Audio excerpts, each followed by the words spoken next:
நாளுடைய பிரசங்கத்திற்கான வேத வாசிப்பை நாம் வாசிக்க கேட்கலாம். யோவான் எழுதின சுவிசேஷம் 13ஆம் அதிகாரம் வசனம் 1 5 வசனம் முடிய நான் உங்களுக்காக வாசிக்கிறேன்.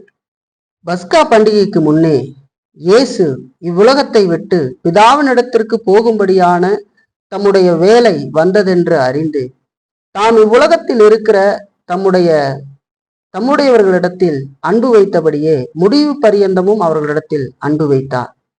சீமோனின் குமாரனாகிய யூதாஸ் காரியத்து அவரை காட்டிக் கொடுக்கும்படி பிசாசானவன் அவன் இருதயத்தை தூண்டின பின்பு அவர்கள் போஜனம் பண்ணி கொண்டிருக்கையில் தம்முடைய கையில் பிதா எல்லாவற்றையும் ஒப்பு கொடுத்தார் என்பதையும் தாம் தேவனிடத்திலிருந்து வந்ததையும் தேவனிடத்திற்கு போகிறதையும் இயேசு அறிந்து போஜனத்தை விட்டு எழுந்து வஸ்திரங்களை கழற்றி வைத்து ஒரு சீலையை எடுத்து அறையிலே கட்டிக்கொண்டு பின்பு பாத்திரத்தில் தண்ணீர் வார்த்து சீசருடைய கால்களை கழுவவும் தாம் கட்டி கொண்டிருந்த சீலையினால் துடைக்கவும் தொடங்கினார் என்பதே ஆமென். நாளுடைய பிரசங்கத்திற்காக ஒரு விஷயம் நாம் கண்களை மூடி தேவனை நோக்கி பார்த்து ஜெபிக்கிறோம்.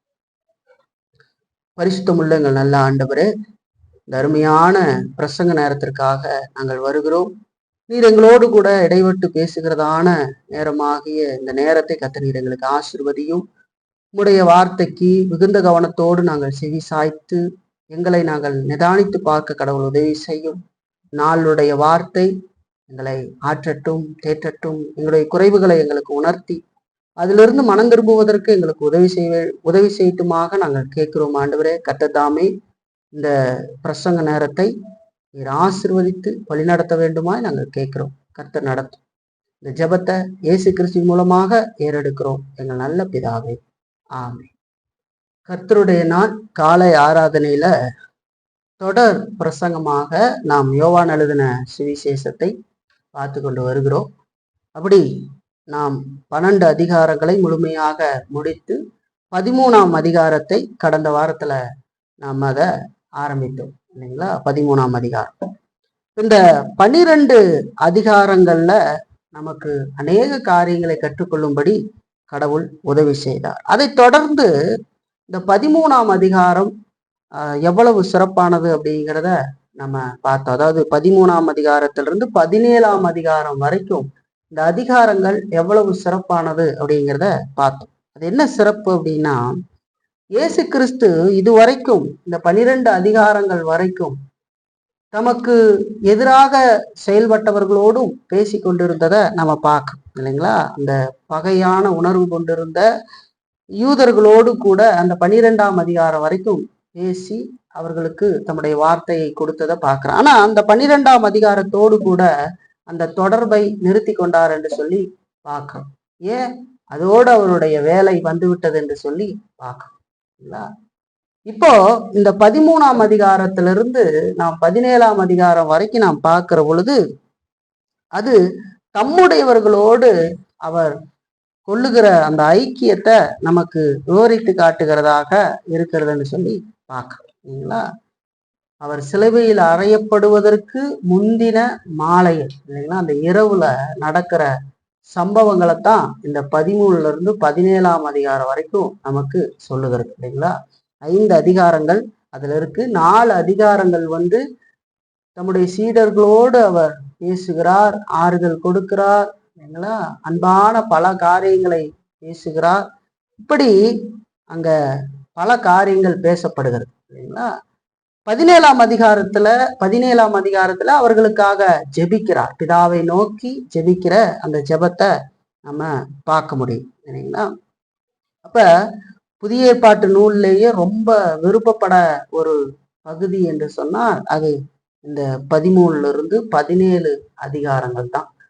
ஏன் அந்த அளவுக்கு அது விரும்பப்படுகிறதுனா, இயேசு கிறிஸ்து தம்முடையவர்கள் மேல் வைத்திருக்கிற அன்பை அது அருமையாக விளக்குகிறதாக இருக்கிறது இல்லைங்களா? அவருடைய அளவில்லாத அந்த அன்பை அது நமக்கு காட்டுகிறதாக இருக்கிறது இல்லைங்களா? அதைத்தான் நம்ம கடந்த வாரத்துல பார்த்தோம். அதனுடைய முதல் வசனத்தை நம்ம பார்த்தோம் இல்லைங்களா? முதல் வசனத்துல அநேக விஷயங்களை நம்ம பார்த்தோம். ஏன் அவரு பஸ்கா பண்டிகையில அவர் பலியாக வேண்டி இருந்தது என்று சொல்லி பார்த்தோம் இல்லைங்களா? என்ன நம்ம பார்த்தோம். ஒன்று, அந்த இயேசு அப்போ மரிக்கிறதுக்கு 1500 வருடங்களுக்கு முன்பு இருந்து கடைபிடிக்கப்பட்டு வந்த அந்த பஸ்கா இல்லைங்களா, அது அன்றைய தினம் நிறுத்தப்பட போகிறது. அந்த பஸ்கா இயேசு கிறிஸ்துவுக்கு முன்னடையாளமாக இருந்தது என்று சொல்லி பார்க்கிறோம் இல்லைங்களா? இந்த பஸ்கா எதை நமக்கு காட்டுகிறது? இஸ்ரவேல் ஜனங்கள் எகிப்திலிருந்து அந்த அந்த மோசமான அடிமைத்தனத்திலிருந்து, அந்த கசப்பான ஒரு நிலையிலிருந்து அவர்கள் விடுதலையாகி கானானை நோக்கி பிரயாணப்படுகிறதான அந்த காரியத்தை அது நமக்கு காட்டுகிறது. அந்த நேரத்துல அந்த பஸ்கா இருக்கிறது. ஆண்டவர் எகிப்தின் மேல் வாதைகளை கொண்டு வருகிற பொழுது, அதனுடைய எல்லா தலைச்சன் பிள்ளைகளையும் அடிக்கப்படுகிற அந்த நேரத்துல ஒரு ஆட்டுக்குட்டியை இஸ்ரவேலர்கள் தெரிந்து கொண்டு, ஒவ்வொரு வீட்டுக்கு ஒரு ஆட்டுக்குட்டியை தெரிந்து கொண்டு அதை அடித்து அதனுடைய இரத்தத்தை நிலைகால்களில் பூசுகிற பொழுது, கடவுள் சங்கார தூதனை அனுப்புகிற பொழுது அந்த இரத்தத்தை கண்டு அவன் விலகி போவான் என்று சொல்லி கடவுள் சொல்றார். அந்த விதமாக இஸ்ரவேலர் காப்பாற்றப்படுகிறார்கள், எகிப்தியர்கள் தண்டிக்கப்படுகிறார்கள் என்று சொல்லி பார்க்கணும். அப்படி அந்த பஸ்காவை புசிக்க வேண்டிய முறையை அங்க கொடுக்கிற பொழுது, கோலை பிடித்து கொண்டு, செருப்பை தொடுத்து கொண்டு இல்லைங்களா, கசப்பான கீரையோடு கூட அந்த ஆட்டை அதை புசிக்க வேண்டும் என்று சொல்லி சொல்றார். அது என்னது?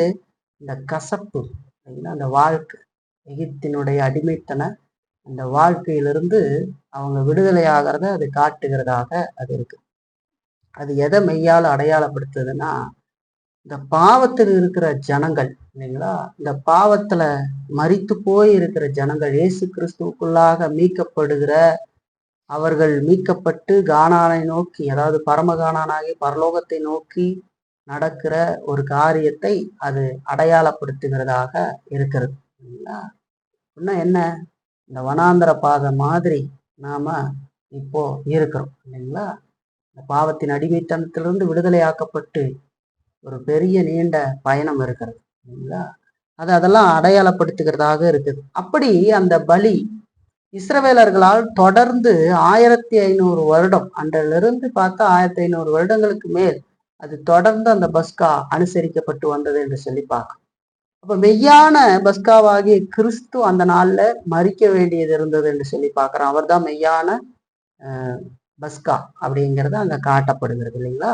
இனி அந்த பஸ்காவுக்கு வேலை இல்லை இல்லைங்களா? அந்த மாமிசத்தின்படி நடந்து வந்த ஆடு பலி செலுத்துகிற அந்த பஸ்காவுக்கு வேலை இல்லை. இனி எல்லா பலிகளும் நிறுத்தப்படுகிறது என்று சொல்லி பார்க்கிறோம். இந்த அடையாளமாக சொல்லப்பட்ட, இப்ப நம்ம வாசிக்க கேட்ட தொடர் வேத வாசிப்புல வாசிக்க கேட்ட அந்த பலிகள்லாம் கூட அங்கு நிறுத்தப்படுகிறது என்று சொல்லி பார்க்கிறோம். கடவுளால் நிறுத்தப்படுகிறது.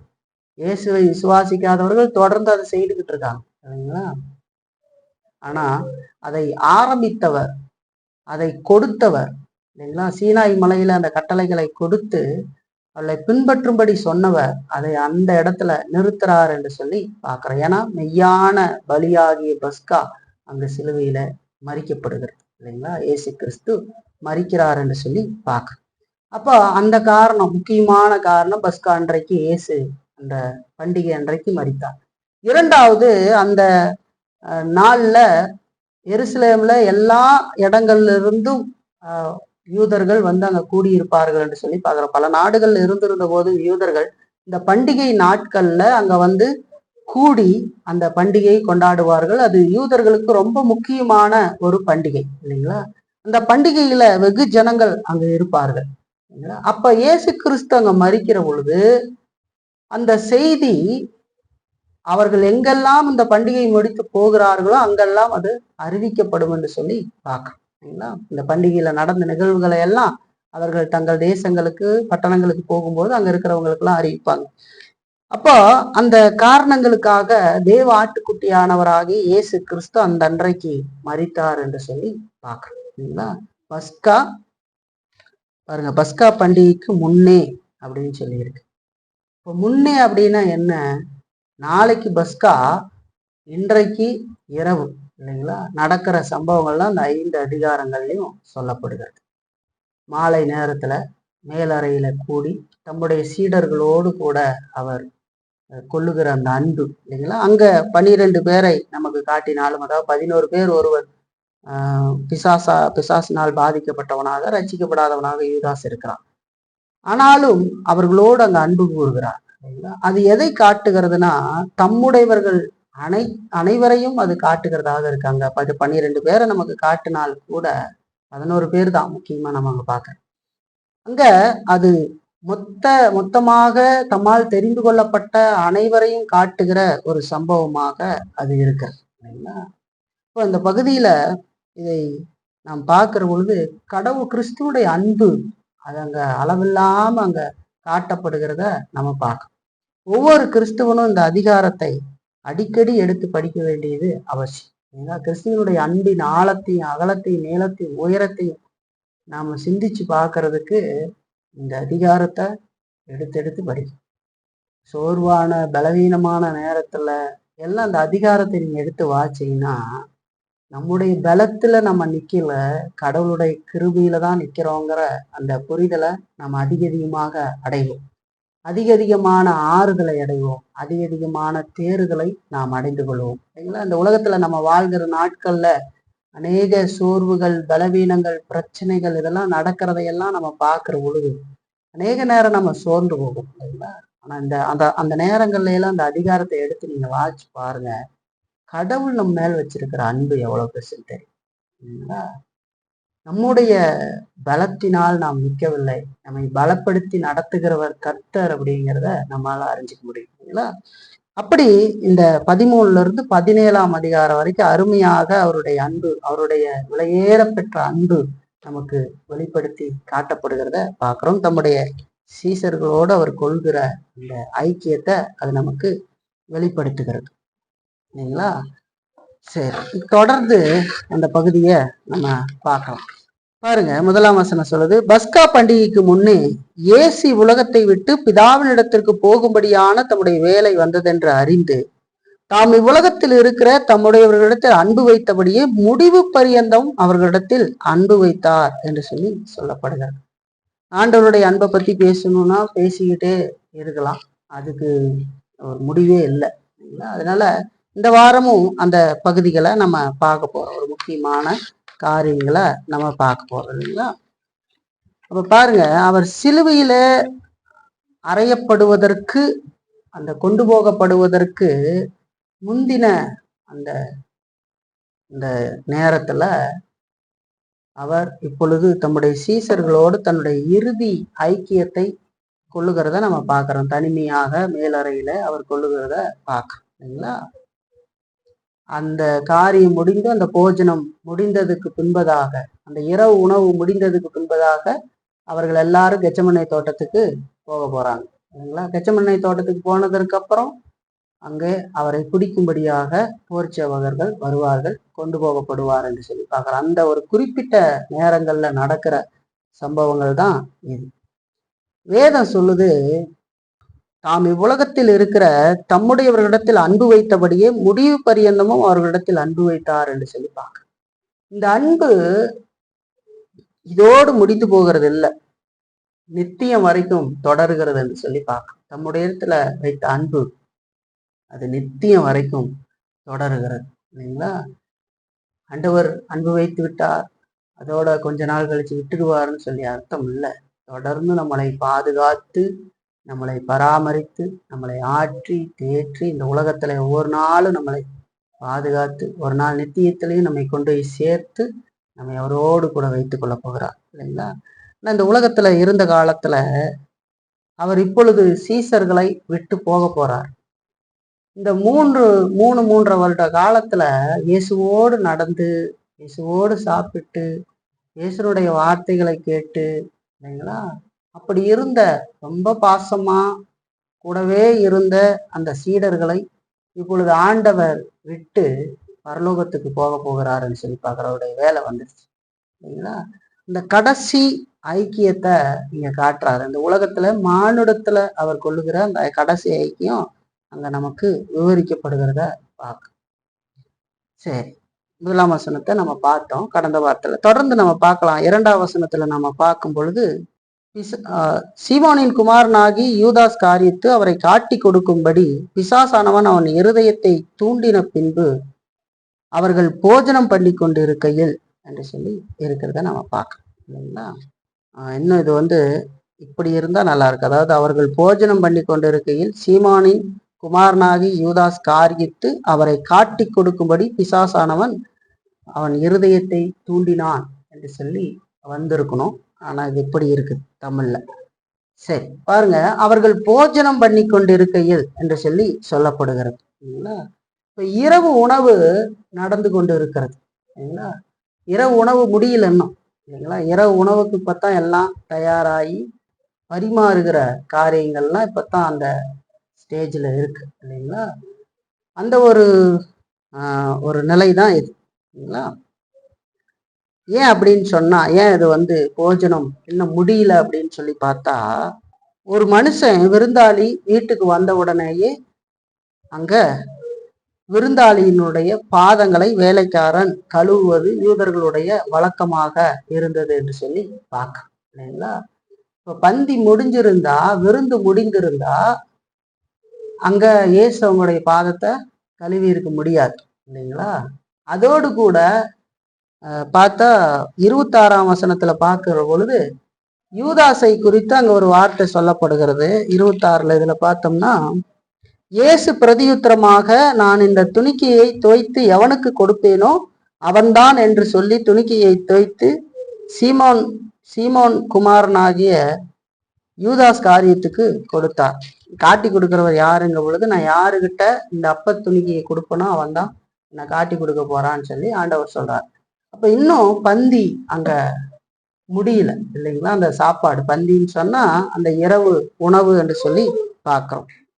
அப்ப பாருங்க, இங்க நம்ம பார்க்கிறோம் இன்னும் இரவு உணவு முடியல என்று சொல்லி பார்க்கிறோம் இல்லைங்களா.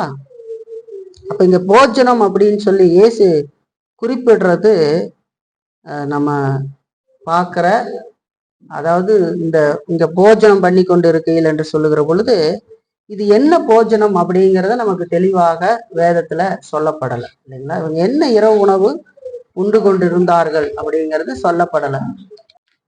பாருங்க, இந்த போஜனம் அப்படின்னு சொன்னது அவர்கள் போஜனம் பண்ணி கொண்டு இருக்கையில் என்று சொல்லுகிற பொழுது அது என்ன உணவு அப்படிங்கிறத நமக்கு வேதம் தெளிவா சொல்லலை இல்லைங்களா. அது பஸ்கா விருந்தா அல்லது இரவுல சாப்பிட்ட சாதாரண உணவா அப்படிங்கிறா சொல்ல. ஏன்னா பஸ்கா நாளைக்கு தான் நடக்க போகுது இல்லைங்களா. அப்ப நம்ம இதை வச்சு நம்ம பார்க்கிற பொழுது இது என்ன உணவுன்னு நமக்கு சொல்லலை. ஆனா இது ஆண்டவர் தம்முடைய சீடர்களோடு சாப்பிட்டு ஒரு சாதாரண இந்த பஸ்கா விருந்தாக இதை நாம் பார்க்கலாம். அதாவது சாதாரணமா அந்த காலங்கள்ல சாப்பிடுவாங்க இல்லைங்களா விருந்தாளிகள்லாம், அந்த ஒரு உணவாக இந்த உணவு இருந்திருக்கிறதுன்னு சொல்லி பார்க்குறோம். ஏன்னா பஸ்கா அப்படிங்கிறது நின்று கொண்டு அவங்க அந்த மாதிரி செய்வாங்க இல்லைங்களா. தடிகளை பிடித்து கொண்டு இல்லை கசப்பான கீரையோடு கூட அதை அவர்கள் சாப்பிடுவாங்க. அதுதான் பஸ்கா விருந்து இல்லைங்களா. இப்ப இது பஸ்கா விருந்து அல்ல என்று சொல்லி பார்க்க இல்லைங்களா. இது ஒரு சாதனை. ஏன்னா பஸ்கா நாளைக்கு நடக்க போகிறது. நாளைக்கு இயேசு கிறிஸ்து மரிக்க போகிறார் இல்லைங்களா. அப்ப அதை நம்ம தெளிவா வச்சுக்கணும். அப்ப இந்த போஜனம் அப்படிங்கிறது நமக்கு தெளிவா சொல்லப்படாவிட்டாலும் இது ஒரு சாதாரண இந்த பஸ்கா விருந்தாக இருக்கிறது என்று சொல்லி பார்க்கலாம். அந்த நாட்கள்ல நடக்கிற ஒரு விருந்தாக இது இருக்கிறது என்று சொல்லி பார்க்கலாம். இங்க சொல்லப்படுகிறது, சீமோனின் குமாரனாகி யூதாஸ் காரியத்தை அவரை காட்டி கொடுக்கும்படி பிசாசானவன் அவன் இருதயத்தை தூண்டின பின்பு என்று சொல்லி பார்க்கலாம். நம்ம இங்க நினைச்சிடக்கூடாது இப்பத்தான் முதல் முறையாக யூதாஸ் விசுவாசத்தை விட்டு வெளியேறி விசுவாச துரோகியானான் அப்படின்னு நினைச்சிடக்கூடாது. அந்த நேரத்துலதான் இப்போ யூதாஸ் ஒரு விசுவாச துரோகியாக மாறுகிறான் இல்லைங்களா. பிசாசு அவன் இருதயத்தை இப்பதான் தோன்றான் அப்படின்னு நினைச்சுக்க கூடாது இல்லைங்களா. ஏன் அப்படின்னு சொன்னா, வெகு காலத்துக்கு முன்பாகவே இயேசு கிறிஸ்து அவனுடைய நிலையை குறித்து நமக்கு சொல்லி இருக்கிறத வேதத்துல பார்க்க முடியும். பாருங்க, 6ஆம் அதிகாரம் 70ஆம் வசனம் பாருங்க. இயேசு அவர்களை நோக்கி, 12 உங்களை நான் தெரிந்து கொள்ளவில்லையா? உங்களுக்குள்ளும் ஒருவன் பிசாசா இருக்கிறான் என்றாருன்னு சொல்லி பார்க்க இல்லைங்களா. அப்போ யூதாஸ் இப்பதான் முதல் முறையாக விசுவாசத்தை விட்டு வெளியேறி விசுவாச துரோகியானான் என்று சொல்லி நாம் அர்த்தப்படுத்தக்கூடாது இல்லைங்களா. நிறைய பேர் என்ன நினைச்சுக்கிறாங்க, யூதாஸ் இந்த பாருங்க ரட்சிப்பு இழப்பு போதனைகள்லாம் செய்கிறவங்க, யூதாஸ் ரட்சிக்கப்பட்டிருந்தான், ஆனா கடைசி நேரத்துல வஞ்சிக்கப்பட்டு ரட்சிப்பை இழந்து போய் விட்டான் என்று சொல்லி போதிக்கிறார். ரட்சிப்பு இழப்பு போதனை அப்படிங்கிறது வேதத்துக்கு எந்த அளவுக்கு முரணானது அப்படிங்கிறத நான் அநேக முறை உங்களுக்கு சொல்லியிருக்கேன் இல்லைங்களா. அது கடவுளுடைய இறையாண்மையை அது கொச்சைப்படுத்துகிறதாக இருக்கிறது என்றெல்லாம் சொல்லி பார்க்கிறேன். உண்மை என்னன்னா, யூதாஸ் உண்மையில் ரட்சிக்கப்படவே இல்லை என்று சொல்லி பார்க்கிறோம் இல்லைங்களா. அப்ப பிசாசு நீண்ட காலமாகவே இந்த மகிழ்ச்சி இல்லாத மனிதனுடைய இருதயத்துல தன்னுடைய எஜமானாகி இயேசு கிறிஸ்துவை காட்டு கொடுக்கும்படியான மோசமான யோசனைகளை எல்லாம் சொல்லி இருந்தான் இல்லைங்களா. அதெல்லாம் அவனுக்குள்ள ஏற்கனவே புகுத்தப்பட்டு இருந்தது, விசுவாசினால் புகுத்தப்பட்டு இருந்தது இயேசுவை காட்டி கொடுக்க வேண்டிய எல்லா யோசனைகளும். ஆனா அதுக்கான நேரம் இப்பொழுது வந்திருக்கிறது இல்லைங்களா. அந்த விசுவாச துரோகத்தினுடைய இறுதி கட்டமாக இல்லைங்களா. விசுவாச துரோகம்னு என்ன, கூடவே இருந்துகிட்டு இருக்காங்க, இருந்து கடைசியில எப்போ வாய்ப்பு கிடைக்கணும், கடைசியில அந்த காட்டி கொடுக்கிற ஒரு நேரம். இது விசுவாசத்தினுடைய இறுதி கட்டம், அதை செயல்படுத்துகிறதுக்கான ஒரு நேரம். இப்ப பிசாசு யூதாசனுடைய இருதயத்துல வெகு காலத்துக்கு முன்பதாகவே இந்த யோசனைகளை எல்லாம் வைத்து விட்டான் இல்லைங்களா. இப்ப யூதாசனுடைய இருதயத்துல பிசாசானவன் இயேசுவை காட்டி கொடுக்கும்படியான எண்ணத்தை விதைத்தான் என்று சொல்லி பார்க்கிறோம் இல்லைங்களா. அந்த நேரத்துக்கு இல்லைங்களா, அந்த அந்த ரொம்ப நாளைக்கு முன்பதாக, இந்த நேரத்துக்கு ரொம்ப நாளைக்கு முன்பதாகவே அதெல்லாம் அவனுக்கு விதைக்கப்பட்டிருக்கிறது. இப்ப அதற்கான அதை செயல்படுத்துகிறதுக்கான காரியத்தை இப்பொழுது பிசாசு அவனை தூண்டி விடுகிறத பார்க்குற. அதைத்தான் இங்க நமக்கு சொல்லப்படுகிறது இல்லைங்களா.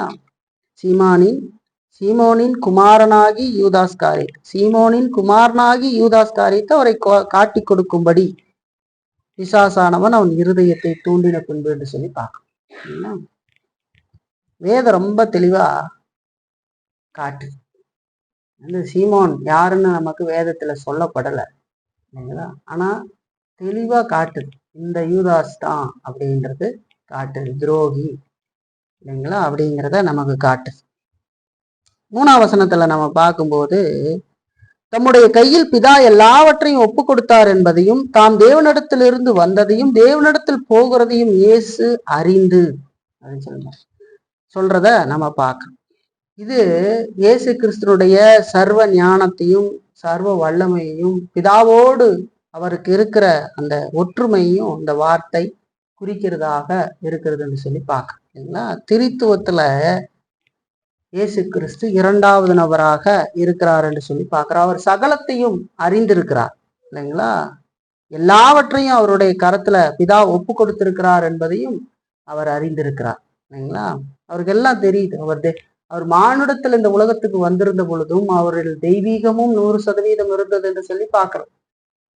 இந்த வேலை வந்திருக்கிறது இல்லைங்களா. அவர் இந்த உலகத்தை விட்டு போவதற்கான, தன்னுடைய பணியை நிறைவேற்றி போவதற்கான வேலை நெருங்கி விட்டது என்று சொல்லி பார்க்கிறார். அதை அவர் அறிந்தார் என்று சொல்லி பார்க்கிறோம். ஆகவே பிதா அவருடைய கரத்துல எல்லாவற்றையும் ஒப்பு கொடுத்தார் அப்படிங்கிறத அவர் அறிந்திருக்கிறார். ஏன்னா வேதம் சொல்லுது பாருங்க, 3ஆம் அதிகாரம் 35ஆம் வசனத்துல, யோவான் 3:35 இயேசு சொல்றாரு பாருங்க, பிதாவானவர் குமாரனில் அன்பா இருந்து எல்லாவற்றையும் அவர் கையில் ஒப்பு கொடுத்திருக்கிறார் என்று சொல்லி சொல்றத பார்க்க.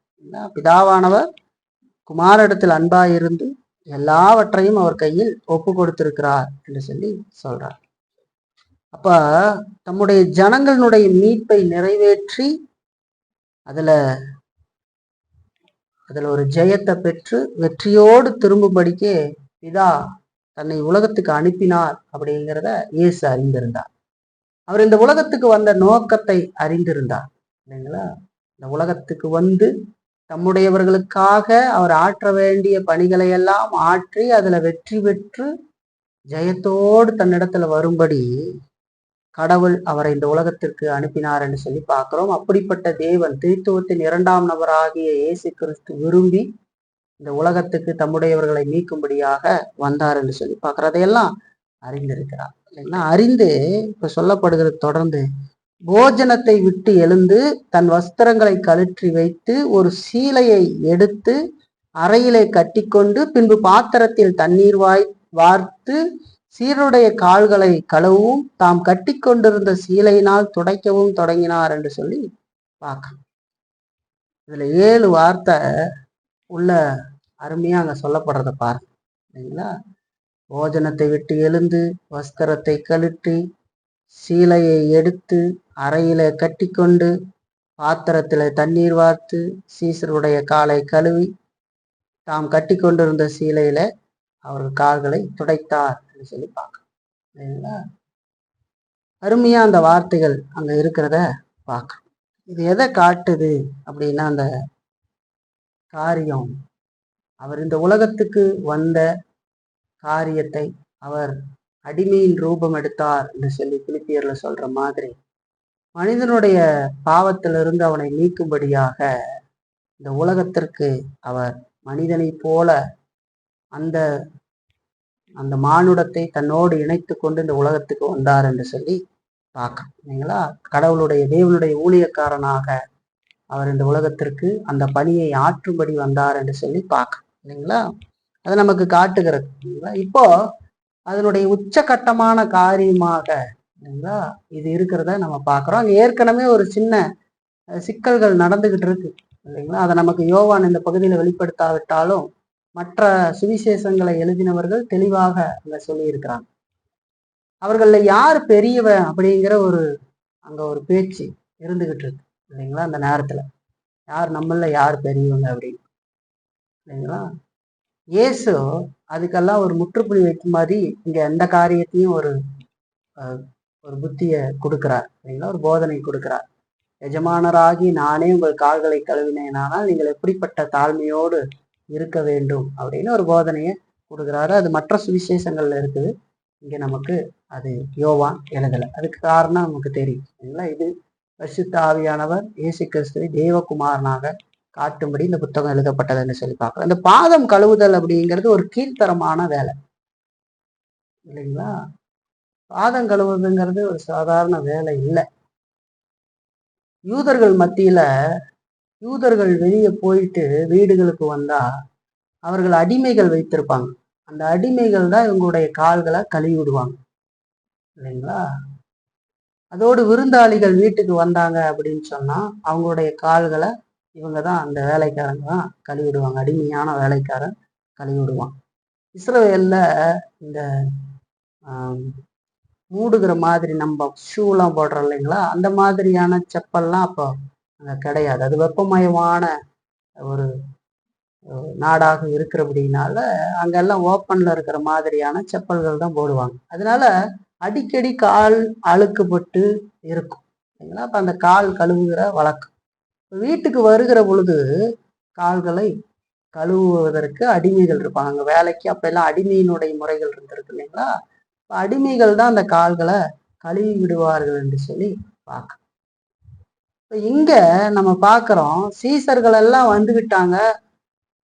சீசர்கள் ஒருத்தர் கால கழுவுல. இல்லைங்களா? இங்க விருந்து கொடுக்க கூப்பிட்டவர் கழுவி விடணும். இல்லைங்களா? அவர் ஆள் வச்சிருப்பாரு.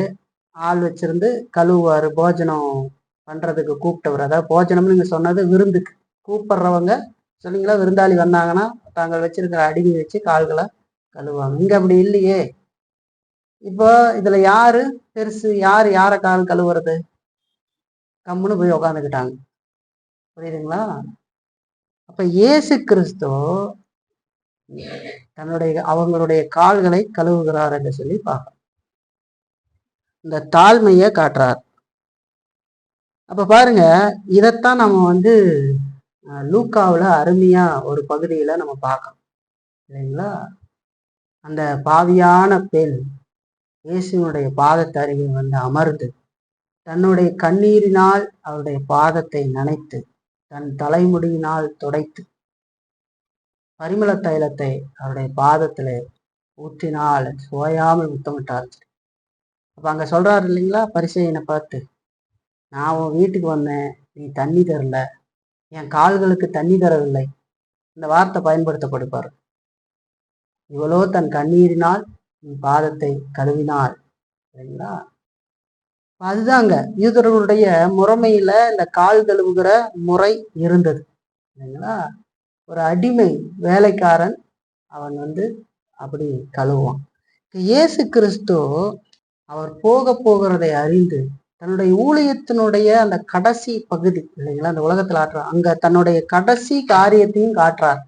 அந்த மேலான அந்த அன்பையும் அங்க காட்டுறார்.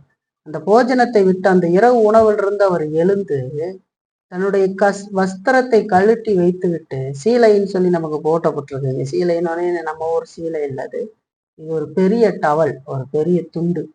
அந்த துண்டை எடுத்து இடுப்புல கட்டிக்கிட்டு இல்லைங்களா, இடுப்புனா அறையினா இடுப்புல கட்டிக்கிட்டு இயேசு கிறிஸ்து தண்ணீர் வார்த்து அதை அவங்களுடைய கால்களை கழுவும், தான் கட்டிக்கிட்டு இருக்கிற அந்த துணியினால துடைக்கவும் துடைக்கவும் தொடங்கினார் என்று சொல்லி பார்க்கறது. ஒரு நீளமான ஒரு டவல், பெரிய டவலா இருக்கும். அப்படி செய்யறார் பாருங்க. அது எதை காட்டுதுன்னா, அடிமையினுடைய அந்த காரியத்தை காட்டுகிறது இல்லைங்களா. அடிமை எப்படி இருப்பா, நம்ம ஊர்லயே பாக்குறோம் இல்லைங்களா. நம்ம ஊருடைய முறைகள் நிறைய அந்த அந்த சில காரியங்களோடு ஒத்துருக்கிற மாதிரியே இருக்கும். நம்மளுங்க வீட்டுக்கெல்லாம் வந்தா கால் கழுவுற பழக்கம் இருக்குதுங்க இல்லையா, கால் கழுவுவாங்க இல்லைங்களா. ஏன்னா இங்க நிறைய அழுக்குகள் அப்படிலாம் இருக்கும். அதோட சுத்தமா வந்தோடனே வீட்டுக்குள்ள வந்தோடனே கழுவுவாங்க, அவங்களே கழுவிக்குவாங்க இல்லைங்களா. அங்க முறைகள் அப்படி இருந்தது.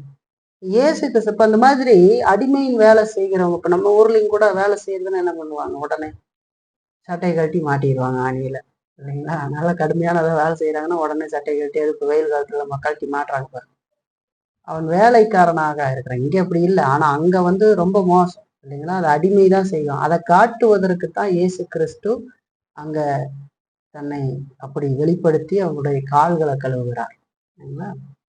அப்ப எப்படி இருந்திருக்கும் பாருங்க சீசர்களுக்கு. யாரு காலை கழுவுறதுன்ற பிரச்சனை, இப்ப இவங்க காலை இயேசுவே கழுவுறதுக்கு வராது இல்லைங்களா. அதை நம்ம தொடர்ந்து நடந்த சம்பவங்களை எல்லாம் அடுத்த வாரம் பார்க்கலாம். ஆனா இப்ப ஒரு கால்களை கழுவி தன்னுடைய அன்பை முழுமையாக அங்க காட்டுறாருன்னு சொல்லி பார்க்கணும். இந்த கால்களை கழுவுனவர் யாரு, இந்த உலகத்தையே படைத்தவர், மனிதனை படைத்தவர். அற்பமான இந்த மனிதனுடைய கால்களை, பாவத்துல இருக்கிற இந்த மனிதனுடைய கால்களை இயேசு கிறிஸ்து கழுவுறார். இந்த அண்ட சராசரத்தையும் படைத்தவர், மனிதனையே படைத்தவர், அவர் இப்பொழுது மனிதனுடைய கால்களை கழுவுகிறார் இல்லைங்களா. இந்த அன்பை நம்மளால புரிஞ்சுக்கவே முடியாது. இதெல்லாம் நம்முடைய அறிவுக்கெல்லாம் அப்பாற்பட்ட ஒரு அன்பு.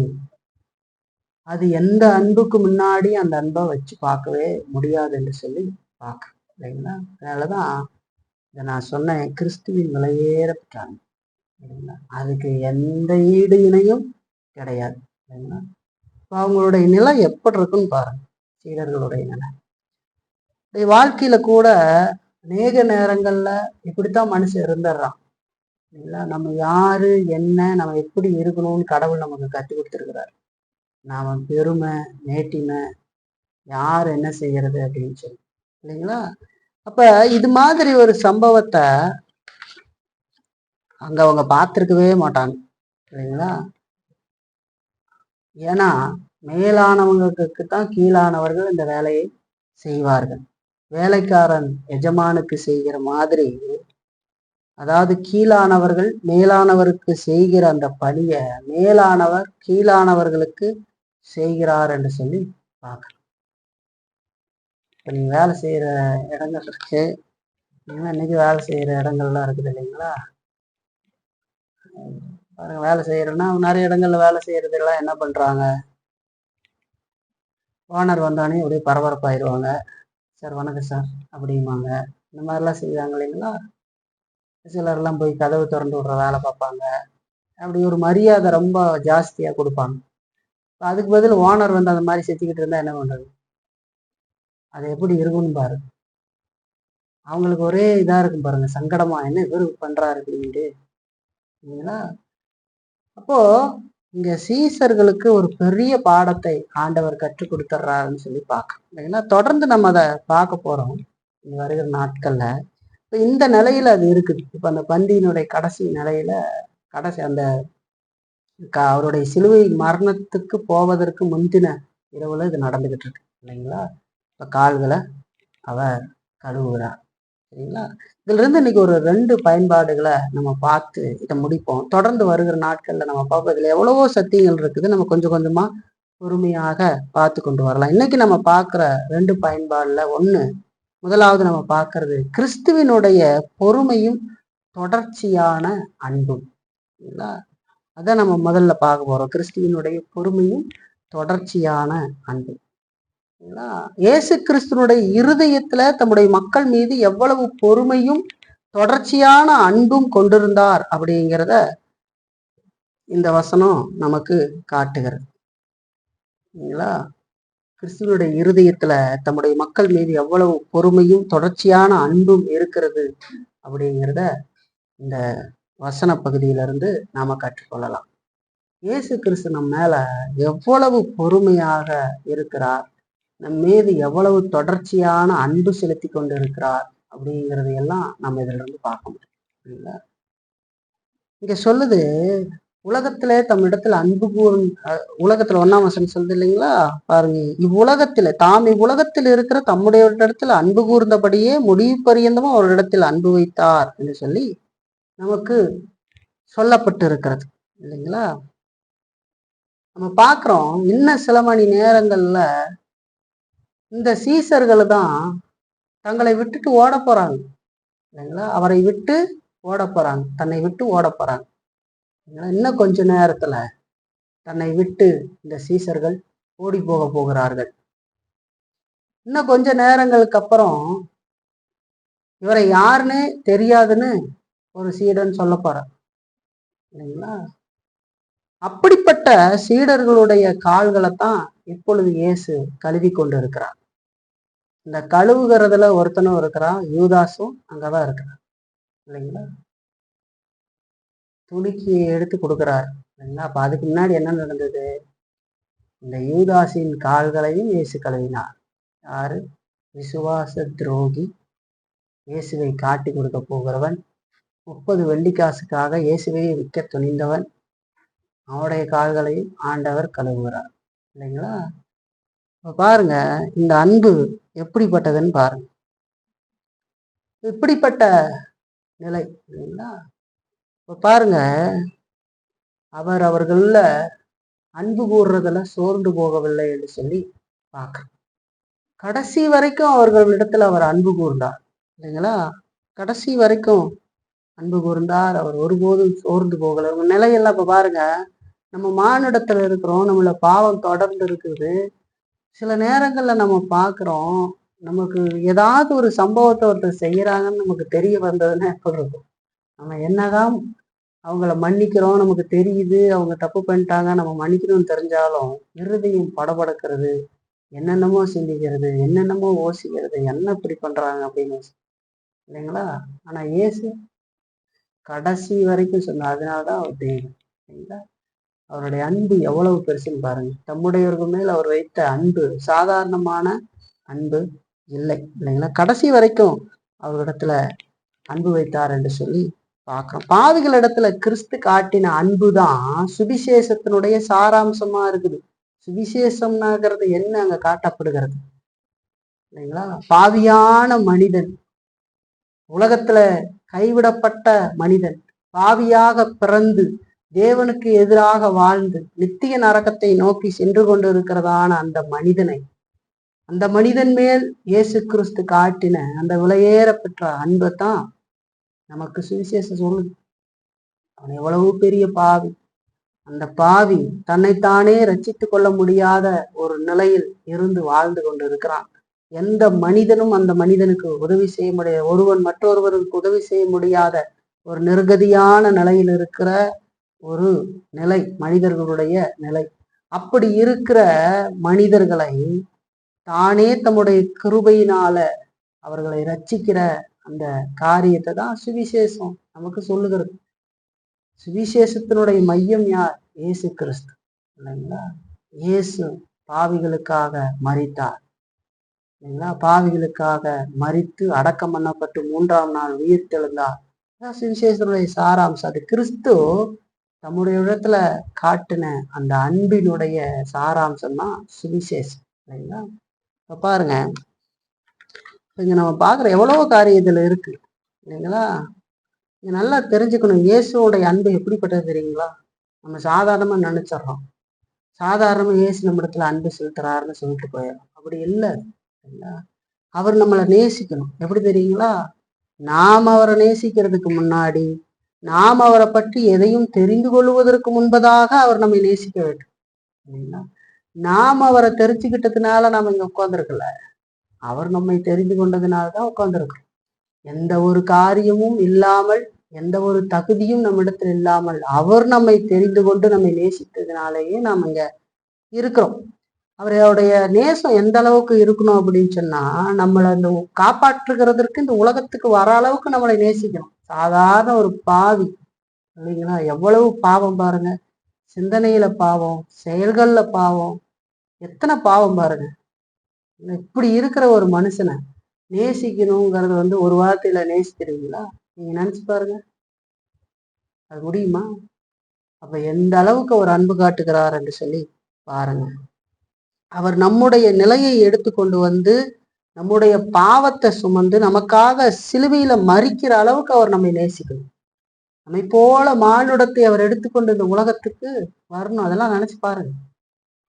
அவர் விரும்பி இந்த உலகத்துக்கு வந்தார். அவருடைய நித்திய நோக்கத்தின்படி, திட்டத்தின்படி, இல்லைங்களா? தேவனுக்கு சமமா இருக்கிறதை கொள்ளையாடின பொருளா எண்ணாமல் தம்மை தாமே பெருமையாக்கி அடிமையின் ரூபம் எடுத்து மனுஷ சாயலானார்.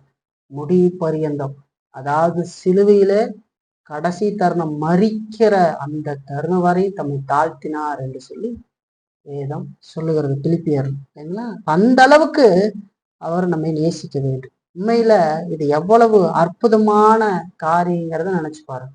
இது சாதாரண விஷயமா? இது சாதாரணமா நினைச்சுக்கிட்டு நம்ம போயிட்டு இருக்கோம்.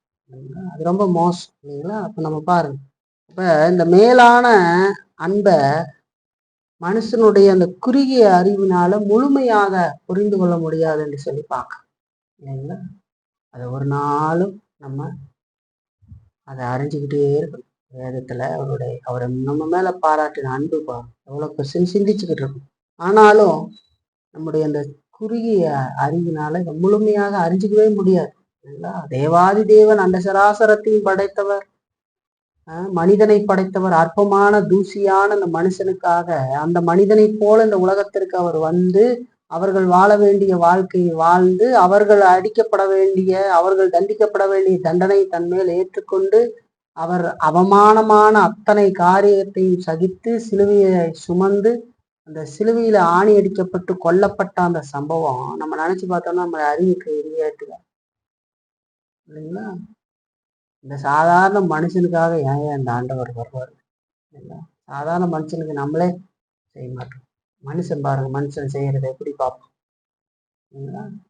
இந்த அன்பை நம்மளால முழுமையா புரிந்து கொள்ள முடியாது. புரிந்து கொள்ள முடியாது என்ற அர்த்தம் அல்ல, முழுமையாக புரிந்து கொள்ள முடியாது. அப்ப இந்த அன்பைத்தான் நாம் மற்றவர்களிடத்துல அறிவிக்கணும், இல்லைங்களா? சுவிசேஷமா அறிவிக்கணும். இதனாலதான் மற்றவங்களுக்கு மீட்பு கிடைக்கும், இல்லைங்களா? வேற எதுனாலையும் மீட்பு வராது, இல்லைங்களா? ஆட்டு ரத்தமோ மாட்டு ரத்தமோ இல்லை, இதெல்லாம் ஒருபோதும் மீட்பை கொண்டு வராது. எந்த சடங்கு முறைகளும் ஒரு மனிதனுக்கு மீட்பை கொண்டு வராது என்று சொல்லி பார்க்கணும், இல்லைங்களா? இப்போ அவருடைய அன்பு எப்படிப்பட்டது அப்படின்னு சொன்னா நம்ம அதை சிந்திச்சுக்கிட்டே இருக்கலாம், இல்லைங்களா? அது முடியவே முடியாது. அவ்வளவு பெரிய அன்பு அது, இல்லைங்களா? அவர் தம்முடையவர்களிடத்துல உள்ள எண்ணற்ற குறைகளை அவர் கிருபையிலிருந்து மகிமை வரைக்கும் தாங்க வேண்டும் என்று சொல்லி பார்க்கணும். ரசிக்கப்பட்ட தெய்வ பிள்ளைகளுடைய இந்த எண்ணற்ற குறைபாடுகளை அங்க கிருபையிலிருந்து மகிமை வரைக்கும் தான். ரசிக்கப்பட்டதுக்கு அப்புறம் என்ன நடக்குது? நாம் பாவத்திலிருந்து விடுதலையாக்கப்பட்டு இருக்கிறோம். பாவத்தின் ஆளுகையிலிருந்து விடுதலையாக்கப்பட்டு இருக்கிறோம். அதை அழித்து ஒழித்து அதை செய்வதற்கு, அதை மேற்கொள்வதற்கான பலனை நாம் பெற்றிருக்கிறோம். ஆனாலும் பாவம் நம்மள தொடர்ந்து இருக்கிறது என்று சொல்லி பார்க்கிறோம், இல்லைங்களா? அது ஆண்டவருடைய வருகையின் போது அல்லது நம்முடைய மரணத்தின் போதுதான் நாம் அதிலிருந்து விடுபட்டு ஆண்டவரிடத்துல போகிறோம் என்று சொல்லி பார்க்கிறோம், இல்லைங்களா? அப்ப எண்ணற்ற குறைகள், இல்லைங்களா? அந்த குறைகளை கிருபையிலிருந்து மகிமை வரைக்கும் அவர் தாங்க வேண்டும் என்று சொல்லி பார்க்கணும். இந்த குறைபாடுகளை எல்லாம் தாங்கணும் இல்லைங்களா? தாங்கணும் பாரு. அவருடைய அன்பு எப்படிப்பட்டதா இருக்குன்னு சொல்லிப்பார். அவங்களுடைய முரண்பாடுகள், அவங்களுடைய கோபமூட்டுகிற செயல், இதனாலலாம் அவர் சோர்வடையவே கூடாது இல்லைங்களா? ஒரு நாளும் ஆண்டவர் சொன்ன வார்த்தைக்கு மாறா நடந்து, சில நேரங்கள்ல கோபமூட்டுகிற வேலையெல்லாம் செய்து இல்ல, அதுல அவர் ஒருபோதும் சோர்வடையக்கூடாது என்று சொல்லி பார்க்கணும். பாருங்க, அவருடைய அன்பு அவருக்கு தெரியும் இப்படி வராரு உலகத்துக்கு இல்லைங்களா? இதெல்லாம் உண்மையிலேயே எவ்வளவு அற்புதமானது, ஆச்சரியமானது அப்படிங்கிறத நம்ம நினைச்சு பார்க்கணும். அன்பு எப்படிப்பட்டது பாரு. நம்மகிட்ட பாவம் இல்லைன்னு நினைக்கிறீங்களா? நமக்கு நம்ம செய்கிற சில செயல்கள் வைத்து நம்ம பாவமே செய்யல அப்படின்னு நம்ம நினைச்சிடக்கூடாது இல்லைங்களா? பாவத்துக்கு சாதகமா அதை சொல்லல, பாவம் எவ்வளவு கொடுமை அப்படிங்கிறதையும், நம்ம கிருபை எவ்வளவு பிடித்து கொண்டு இருக்கணும் அப்படிங்கிறதையும் நம்ம பார்க்கணும். நம்முடைய ஜபங்கள்ல எவ்வளவு பாவம் இருக்கு தெரியுங்களா? எங்கேயோ நினைவு வச்சுக்கிட்டு நம்ம ஜெபம் பண்ணுவோம். சில நேரங்கள்ல அந்த ஜபத்தை எல்லாம் பாலிஷ் பண்ணி அதை பிதாவின் இடத்துல கொண்டு பரிந்து பேசுறார் இல்லைங்களா? அவருடைய அன்பு எவ்வளவு பெருசு பாருங்க. பிதாவின் வலது பாரிசத்தில் அமர்ந்து நமக்காக பரிந்து பேசுகிறார். வேத வாசிப்பு எப்படி, நம்ம நடந்துக்கிற முறைகள் எப்படி இல்லைங்களா? இப்படி எத்தனையோ குறைபாடுகள் இருந்துரும். குறைபாடுகளோடு வாழ்றதுக்கு இது ஆதாரமா இருக்கக்கூடாது. அதெல்லாம் இருந்திருந்து அதையெல்லாம் அவர் தாங்க வேண்டி இருந்தது என்று சொல்லி பார்க்கணும். அவங்க கோபமூட்டுற செயல், முரண்படுகிற செயல், இதையெல்லாம் கிறிஸ்து தாங்க வேண்டும் இல்லைங்களா? இதுல ஒருபோதும் சோர்ந்து விடக்கூடாது. இதையெல்லாம் அவர் மன்னிக்கணும், மறக்கணும் இல்லைங்களா? நம்ம செய்யறதெல்லாம் அவர் மன்னிக்கணுமா, மறக்கணுமா இல்லைங்களா? நம்ம எல்லாம் மனுஷன் செஞ்சதையே மறக்க மாட்டா, சொல்லிக்கிட்டே இருப்போம் கடைசி வரைக்கும். ஒரு நாள் இப்படி பண்ணிட்டாங்க அப்படின்னு. ஆனா இயேசு கிறிஸ்து தொடர்ந்து மன்னிப்பவராகவும் மறப்பவராகவும் இருக்கணும் அப்படின்னு சொல்லிட்டாங்க. அவருடைய அன்பை சொல்லுங்க. கெச்சமண்ண தோட்டத்துல இன்னும் கொஞ்ச நேரத்துல எல்லாம் விட்டடிச்சுட்டு ஓட போறாங்க இல்லைங்களா? இப்படி எல்லாம் தெரிஞ்சதுன்னா என்ன பண்ணுவோம்? நம்ம இன்னும் கொஞ்ச நேரத்துல விட்டுட்டு ஓட போறாங்கன்னு நம்ம கூட இருக்கிறவங்க தெரிஞ்சா எப்படி இருக்கும் பாருங்க மனுஷனுக்கு. ஆனா இயேசுனுடைய அன்பு பாருங்க இவ்வளோ பெருசு பாருங்க. அவர் நம்ம மேல பாராட்டின அன்பு. கிறிஸ்துவனுடைய பொறுமையை இன்னைக்கு கிறிஸ்துவர்கள் சோதிக்கிற மாதிரி இல்லைங்களா? கிறிஸ்துவனுடைய பொறுமையை சோதிக்கிறாங்க. கிறிஸ்து சோதிக்கிற மாதிரி இந்த உலகத்துல நம்ம பாக்குறோம் பாருங்க. தாய் இருக்கிறதுலயே ரொம்ப பிள்ளைகளை பெற்று வளர்த்து நடத்துற தாய் இருக்காங்க பாருங்க. அவங்க கூட தன்னுடைய பிள்ளைகளுடைய கெட்ட நடவடிக்கைகளை பார்த்து முழுமையாக அப்படி தாங்கிக்க மாட்டாங்க இல்லைங்களா? கிறிஸ்து தாங்குற மாதிரி இந்த உலகத்தில் இருக்கிற இந்த தாயே, பெற்று வளர்த்துக்கிற தாயே கூட தாங்க மாட்டாங்க. இத்தனை பேர் சொல்றாங்க எல்லாம் பெற்றதே தப்பு, இப்படி ஒரு பிள்ளை பெற்றிருக்கிறப்ப அப்படின்னு சொல்றது.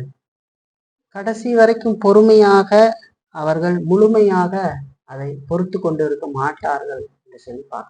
நான் தான் பெற்றிருப்பாங்க, வளர்த்திருப்பாங்க இல்லையா? சின்ன வயசுல இருந்து சோறு ஊட்டி தாளாட்டி ஸ்கூலுக்கெல்லாம் கொண்டு போய் வச்சு எப்படி படிக்கணும், என்ன துணி போட்டுக்கணும், என்ன ஷூ போட்டுக்கணும், என்ன மாதிரி வாட்ச் கட்டிக்கணும், முடி வெட்டணும், கூடவே நடந்து தெரிஞ்சு பார்த்து எல்லாம் பண்ணி அவன் பெரியவனாகி கொஞ்சம் பெரிய ஆளாகி அவன் பண்ற வம்பெல்லாம் பார்த்து அல்லது கெட்ட நடவடிக்கைகள் போயிடுறாங்க பாருங்க. பசங்க எல்லாம் பார்த்தா அப்படி அந்த பொறுமையை காக்க மாட்டாங்க. எப்படி கிறிஸ்துவின் பொறுமையை கிறிஸ்துவர்கள் சோதிக்கிறாங்க பாருங்க. ஆண்டவர் டெய்லி தம்முடைய வார்த்தையின் மூலமா சொல்லிட்டு இருக்கிறார். அந்த ஏருக்கு மாறாட்டம் பண்ற இல்லைங்களா? ஏருக்கு மாறு வேலை பண்ற. அப்ப ஆண்டவர் நம்ம மேல வச்ச அன்பு எவ்வளவு பெருசுன்னு பாரு இல்லைங்களா? பண்ற வேலைக்கெல்லாம் நம்மளை என்ன பண்ணணும்? நம்மளை இல்லாம பண்ணணும். ஆனா கடவுளுடைய அன்பு எந்த அளவுக்கு இருக்குன்னு பாருங்க. அப்ப அவருடைய இரக்கங்கள் அப்படிங்கிறது அது தீர்ந்து போகாம தொடர்ந்து ஊறிக்கொண்டே இருக்கிற அந்த கிணறு மாதிரி. கிணத்துல பாத்தீங்கன்னா இந்த நீரூற்றுனால் வந்த கிணறு இருக்கு, ஊறிக்கிட்டே இருக்கும். அவருடைய இரக்கத்துக்கு முடிவே இல்லைன்னு சொல்லி பார்க்கணும். இது அறிவையெல்லாம் கடந்த அன்புன்னு சொல்லுவாங்க. அவர் நம்ம மேல் வைத்த அன்பு அவ்வளவு பெரியது இல்லைங்களா? இந்த அன்பை சொல்லவே முடியாது. நீங்க இந்த பகுதியெல்லாம் வாட்சி பார்த்தீங்கன்னா, மார்பு மேல சாஞ்சுக்கிட்டு இருக்காங்க, ரொம்ப க்ளோஸா பேசிக்கிட்டு இருக்கிறாங்க, ஒரு அன்பா சொல்லிக்கிட்டு இருக்கிறாரு. கச்சமண்ண தோட்டத்துல போயிட்டு வாங்க ஜெபம் பண்ணலாம், 1 மணி நேரம் ஜெபம் பண்ணுங்கன்னு சொன்னா தூங்கிட்டு இருக்கிறாரு படுத்து இல்லைங்களா? இந்த சீசர்கள் யாரு பாருங்க, படிப்பறிவு இல்லாதவங்க. படிப்பறிவு இல்லாதவங்கன்னா யூத காரியங்கள்லாம் கற்று வச்சிருக்கிறாங்க சிறு வயதுல இருந்து, ஆனா படிப்பறிவு இல்லாதவங்க தான். அவங்கள்ட்ட என்ன பேசினாலும் புரியவே புரிய மாட்டேங்குது இல்லைங்களா? ஆண்டவர் ஒன்று பேசிக்கிட்டு இருப்பாரு, இன்னொன்று ஒன்று புரிஞ்சுக்கிட்டு இருப்பாங்க சரிங்களா? ஏருக்கு மாறாக தான் இருக்கும். பரிசேயருடைய பிடித்தமாக இருந்து எச்சரிக்கையாருன்னா சாப்பாடு கொண்டு விளையாடுறது அதுன்னு சொல்லிட்டு இருக்கிறாரு அப்படிங்கிறது. நிறைய காரியம் எருசலேமுடைய இடிபாடை குறித்து ஆண்டவர் பேசுறார், தன்னுடைய மரணத்தை குறித்து பேசுறதுக்கு அதை சொல்றாரு. ஆண்டவர் ஓமையா சொல்றாரு, ஆண்டவரே இது என்ன எனக்கு தெரியல, ஒண்ணுமே தெரியல. இப்ப பாருங்க, அடுத்த வாரம் பார்க்கலாம். அதை அவர் காலை கழுவு போறாரு, காலை கழுவும் போது ஒரு அடையாளமான வார்த்தைகளாக சொல்றாரு, எதிர்வே நான் உன் காலை கழுவுலின்னு என்னிடத்துல உனக்கு பங்கு இல்லை அப்படின்னு சொல்றாரு. முதல்ல காலை கழுவக்கூடாதுன்னு தடுக்கிறதுக்கு பார்க்கறேன், அதுக்கப்புறம் முழுசா கழுவுங்க, மொத்தத்துல சொல்றதை கேட்க மாட்டேன் இல்லைங்களா? ஏருக்கு மாறான நிலை இல்லைங்களா? அப்படி இருந்த அந்த சீடர்களை தான் ஆண்டவர் நண்பர்களாக வச்சிருக்கிறார் இல்லைங்களா? கூட சுத்திட்டு இருக்கிறாங்க, கையை தூக்கிட்டு ஏசு எங்கெல்லாம் போறாரோ அங்கெல்லாம் போறாங்க. ஆண்டவருடைய அன்பு பாருங்க எவ்வளவு பெருசு இருந்திருக்கும் இல்லைங்களா? இப்ப இவங்க காட்டி கொடுத்துருவாங்கன்னு தெரியும், அதான் சொல்றாரு, சேவல் கூவுறதுக்கு முன்னாடி நீ என்னை 3 தடவை மறுதளிப்ப, நீங்களெல்லாம் என்னை விட்டு போக வேண்டிய காலம் வரும் அப்படின்னா, யார் போனாலும் நான் போக மாட்டேன் அப்படின்னு பேசுரு இல்லைங்களா? யார் உண்மை விட்டு போனாலும் நான் போக மாட்டேன், அப்புறம் ஓடி போயாச்சு இல்லைங்களா? பாருங்க, இப்படி இருக்கிற மனிதர்கள் தான் கடவுள் நேசிக்கிறார். அவங்க மட்டும் இல்ல, நம்ம நினைச்சிடறோம் பேதர் இப்படி அப்படின்னு இல்ல, மனிதனே அப்படித்தான் இருக்கிறான், பாவத்தில் இருக்கிற மனிதன் அப்படித்தான் இருக்கிறான் சரிங்களா? ஆனா அவருடைய இரக்கங்கள் தீர்ந்து போகாத கிணறு மாதிரி, அந்த நீரூற்று மாதிரி இருக்குதுன்னு சொல்லி பார்க்கிறோம். அவருடைய அன்பு அறிவை கடந்த அன்புன்னு சொல்லி பார்க்கிறோம். இந்த உலகத்துல மனிதர்கள் பார்க்கிற பொழுது, இந்த உலகத்துல மகா பெரிய பாவி, இவனுக்கெல்லாம் ஒன்றும் விடுதலையே கிடைக்காதுன்னு எந்த மனிதனையாவது நம்ம பார்க்கிறோம் அப்படின்னா, வேதம் சொல்லுகிறது அப்படிப்பட்ட மனிதனுக்கும் ரட்சிப்பு உண்டு அவன் கிறிஸ்துவத்துல வருகிற பொழுது என்று சொல்லுகிறது. இந்த உலகத்துல நம்ம பார்க்கும்போது பலரை ஐயோ இந்த மனுஷன் மோசமானவன் இல்லைங்களா, அதெல்லாம் எங்க திருந்த போறான், எனக்கெல்லாம் விடிவே கிடையாது அப்படிங்கிற மாதிரியான ஒரு நிலையும் சிந்தனையும் நமக்கு போகும். ஆனா எந்த மனிதனையும் அவர் ரட்சிக்க முடியும் அப்படிங்கிறத அது பார்க்கணும். ஏன்னா வேதம் சொல்லுது, லூக்காவில் பாருங்க 15ஆம் அதிகாரம் 2ஆம் வசனம் சொல்லுது, அப்பொழுது பரிசேயரும் வேத பாரகரும் முறுமுறுத்து, இவர் பாவிகளை ஏற்றுக்கொண்டு அவர்களோடு சாப்பிடுகிறார் என்றார்கள் என்று சொல்லிப்பாங்க. பரிசேயர் முறுமுறுக்கிறாங்க இல்லைங்களா? வேத பாரகர் பரிசேயெல்லாம் முறுமுறுக்கிறாங்க, பாவிகளை ஏற்றுக்கொண்டு அவர்களோடு சாப்பிடுகிறாரே என்று. இப்போ பாவிகளை ஏற்றுக்கொள்வதில் கிறிஸ்து மகிழ்ச்சி அடைகிறார் என்று சொல்லி பார்க்குறான். எப்படிப்பட்ட பாவி? ஆயக்காரர் மதிக்க மாட்டாங்க யூதர்கள் இல்லைங்களா? வரி வசூலிக்கிறவன் மனிதன், அவன் பாவி அப்படின்னு சொல்லிக்கிட்டு இருக்கிற ஒரு நிலை. ஆனா இயேசு அவர்களை நேசிக்கிறார் இல்லைங்களா? இவர் பாவிகள் இடத்துல போறாரு அப்படின்னு சொல்றாங்க பாருங்க. நான் பாவிகளை ஏற்றுக்கொள்வதில் அவர் மகிழ்ச்சி அடைகிறார் என்று சொல்லி பார்க்க, தம்மிடத்தில் வருகிற ஒருத்தனையும் புறந்தல்லாத தெய்வம் இல்லைங்களா? அப்ப நம்ம இங்க நல்லா என்ன தெரிஞ்சுக்கணும்னா, கிறிஸ்துவிடத்துல ஒரு மனிதன் ஒரு தடவை விசுவாசத்துக்கு வைத்ததுக்கு அப்புறம் அவரோடு கூட தொடர்ந்து நடக்கிறதுக்கு நாம் ஒருபோதும் பயப்பட தேவையில்லை என்று சொல்லி பார்க்கிறோம். ஒரு தடவை நாம் அவர் மேல் விசுவாசம், உண்மையான விசுவாசம் அது இருந்தது அப்படின்னு சொன்னா, நாம் அவரோடு தொடர்ந்து நடப்பதற்கு பயப்பட தேவையில்லை. என்ன பயப்பட தேவையில்லை? நம்ம சில நேரங்கள்ல தோல்வியின் காரணமாக பாவத்தோடு போராடுகிறோம். சில நேரத்துல சோர்ந்து போய்விடுகிறோம். சில நேரத்துல அதுல தோத்து போய்விடுகிறோம். பாவத்தை எதிர்கொள்வதில் தோத்து போயிடுறோம். அப்பெல்லாம் கிறிஸ்து நம்மை தள்ளிடுவாரோ?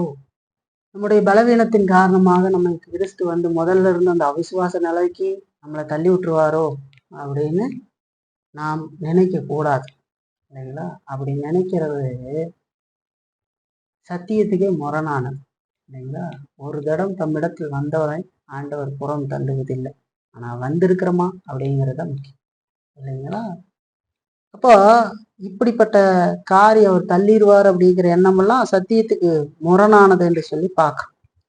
இப்ப யார வந்து அவர் பிதாவினிடத்திலிருந்து பெற்றுக்கிட்டாரோ அவர்களை எப்பொழுதும் அவர் காப்பாற்றுகிறார் என்று சொல்லி பார்க்கிறோம். யார ஆரம்பத்துல நேசித்தாரோ அவர்களை கடைசி வரைக்கும் நேசிக்கிறார்.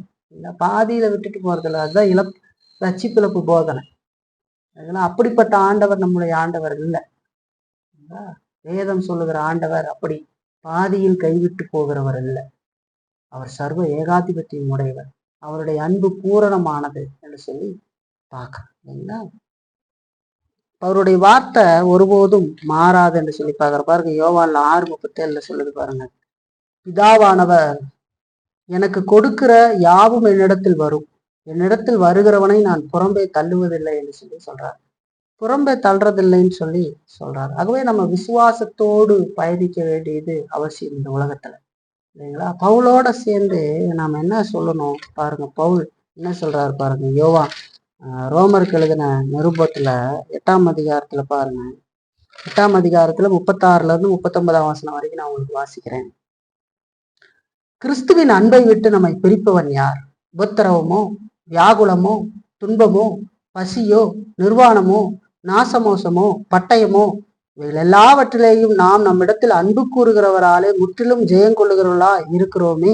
மரணமானாலும் ஜீவனானாலும் தேவ தூதர்களானாலும் அதிகாரங்களானாலும் வல்லமைகளானாலும் நிகழ்காரியங்களானாலும் வருங்காரியங்களானாலும் உயர்வானாலும் தாழ்வானாலும் வேறு எந்த சிருஷ்டியானாலும் நம்முடைய கர்த்தராகிய கிறிஸ்து இயேசுவில் உள்ள தேவனுடைய அன்பை விட்டு நம்மை பிரிக்க மாட்டாதென்று நிச்சயித்திருக்கிறோம் என்று சொல்லி சொல்றோம். இந்த புரிதல் நமக்கு வேணும். எதுவும் அவருடைய அன்பை விட்டு பிரிக்க முடியாது, இல்லைங்களா? ஏன்? அந்த அன்பு நாம முதல்ல வச்சது இல்லை. அவர் அன்பு கூர்ந்தார். அவர் தம்முடைய இரக்கத்தின்படி நம்முடைய கரத்தை பிடித்து கொண்டார். நாம் அவருடைய கரத்தை பிடித்ததுனால் இல்லை, அவர் நம்முடைய கரத்தை பிடித்திருக்கிறார். ஒரு தகப்பன் தன் பிள்ளையை கரத்தை பிடிச்சிருக்காங்க பாருங்க. அவங்க சின்னதா பிள்ளைங்க பிடிக்கிற மாதிரிதான் தெரியும். ஆனா அந்த தகப்பன் தான் பிள்ளையினுடைய கரத்தை இறுக பிடிச்சிருப்பான், கீழே விழுகாம, இல்லைங்களா? அப்ப பாருங்க, அந்த விதமா கடவுள் நம்ம இடத்துல அன்பு கூறாவே நம்ம தைரியமாக நம்ம இந்த உலகத்துல நடக்க வேண்டியது அவசியம், இல்லைங்களா? அப்ப அவருடைய அன்பை நாளுக்கு நாள் நம்ம அனுபவித்து அவர் சொன்ன வார்த்தையின்படி பரிசுத்தமாக நம்ம ஜீவிக்க வேண்டியது அவசியம், இல்லைங்களா? அப்ப நாம் அவரை கோபம் ஊட்டுகிற வேலையோ, இல்லைங்களா, அவருடைய பொறுமையான காரியத்தை சோதிக்கிற வேலையோ இதெல்லாம் இல்லாம அவருக்கு அன்புக்குரியவர்களாக இருந்து நம்ம இந்த உலகத்துல தொடர்ந்து அவருடைய வார்த்தையின்படி நடக்க வேண்டியது அவசியம், இல்லைங்களா? அதை நம்ம நினைவு கூறுவோம். முதல்ல நம்ம பார்த்துருங்களா அதுல பயன்பாடா பாருங்க. இதை நம்ம நினைவு கூறுவோம். கிறிஸ்துவனுடைய பொறுமையும் தொடர்ச்சியான அன்பும் நமக்கு வெளிப்படுகிறது. சரி, இரண்டாவது ஒரு பயன்பாடை பார்த்து நம்ம முடியும். இரண்டாவது நம்ம பார்க்கறது என்னன்னா, நம்ம எச்சரிக்கிற அடையாள சின்னம். நம்ம எச்சரிக்கும் அடையாள சின்னம் 13ஆம் அதிகாரத்துல நம்ம பார்க்கும்போது 2ஆம் வசனத்துல சொல்லுது, சீமோனின் குமாரனாகி யூதாஸ் காரியத்தை அவரை காட்டி கொடுக்கும்படி பிசாசானவன் அவன் இருதயத்தை தூண்டின பின்பு என்று சொல்லி சொல்லப்படுகிறது. நமக்கு ரொம்ப பெரிய ஒரு அடையாளம், நம்ம எச்சரிக்கிற அடையாள சின்னமாக நமக்கு வேதத்துல பார்க்கறது யூதாஸ் தான். யூதாஸ் தான் நான் பார்க்கிறேன். எத்தனையோ காரியங்கள் இருக்குது வேதத்துல, அந்த மாதிரி மனிதர்கள் இருந்தாங்க. அதுல முதன்மையானவனாக நம்ம பார்த்தா யூதாஸை பார்த்துட முடியும், இல்லைங்களா? ஏன் யூதாஸை பார்க்க முடியும் அப்படின்னு சொன்னா, யூதாஸ் யாரு கூட நடந்திருக்கிறாருங்கிறத நம்ம பார்க்கணும் இல்லைங்களா. யூதாஸ் தேவகுமாரனாகிய இயேசு கிறிஸ்துவோடு கூட இருந்திருக்கிறார் இல்லைங்களா. இந்த யூதாஸ் நமக்கு என்ன ஒரு அடையாளத்தை காட்டுறாரு அப்படின்னா, இந்த உலகத்துல கிறிஸ்துவத்துல இல்லைங்களா ரொம்ப உயரிய பொறுப்பு, பட்டம் படிச்சு இருந்து, எவ்வளவு ஞானம் வேதத்துல இருந்து இல்லைங்களா இருக்கிற ஒரு மனிதனாக இருந்தாலும் கூட அவன் ரட்சிக்கப்படாமல் இருந்து விட முடியும், மனமாற்றமே அடையாமலும் அதை செய்து விட முடியும் அப்படிங்கிறத நமக்கு காட்டுகிறது இல்லைங்களா. வெறுமனைய தலையறிவுல வேதத்தை அறிந்து வைத்து கொண்டு இருக்க முடியும், பிரசங்கம் கூட செய்ய முடியும் இல்லைங்களா. இன்னைக்கு ஜனங்கள் என்ன பார்க்குறாங்க, ஒரு கேள்வி கேட்டுறாங்க. தவறான போதனைகளை விலக்கி காட்டும் பொழுது அது அவங்க நல்லா சொல்லினா எப்படி இத்தனை கூட்டம் வந்து பின்பற்றும், இத்தனை பேர் கிறிஸ்துவை எப்படி அறிந்து கொண்டு ஒவ்வொரு நாளும் ரட்சிக்கப்படுவாங்க அப்படி இல்லைங்களா. அது அவங்களுடைய அறியாமையில நினைக்கிறது இல்லைங்களா. முதல்ல அந்த மனிதர்கள்லாம் ரட்சிக்கப்பட்டிருக்கிறாங்களா, அவங்க மெய்யான வேதம் சொன்ன விதமான ரட்சிப்பை அடைந்திருக்கிறார்களா அப்படிங்கிறத நம்ம செஞ்சு பார்த்தோம்னா கேள்விக்குறியாகத்தான் இருக்கும் இல்லைங்களா.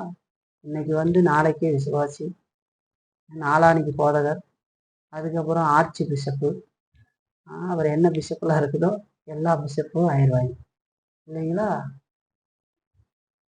மலிந்து போய் கிடக்கிற கல்லூரி இப்படி நிறைய இருக்கு, ஊழியக்காரர் ஆயிடுறாங்க, பேசுறாங்க பாருங்க.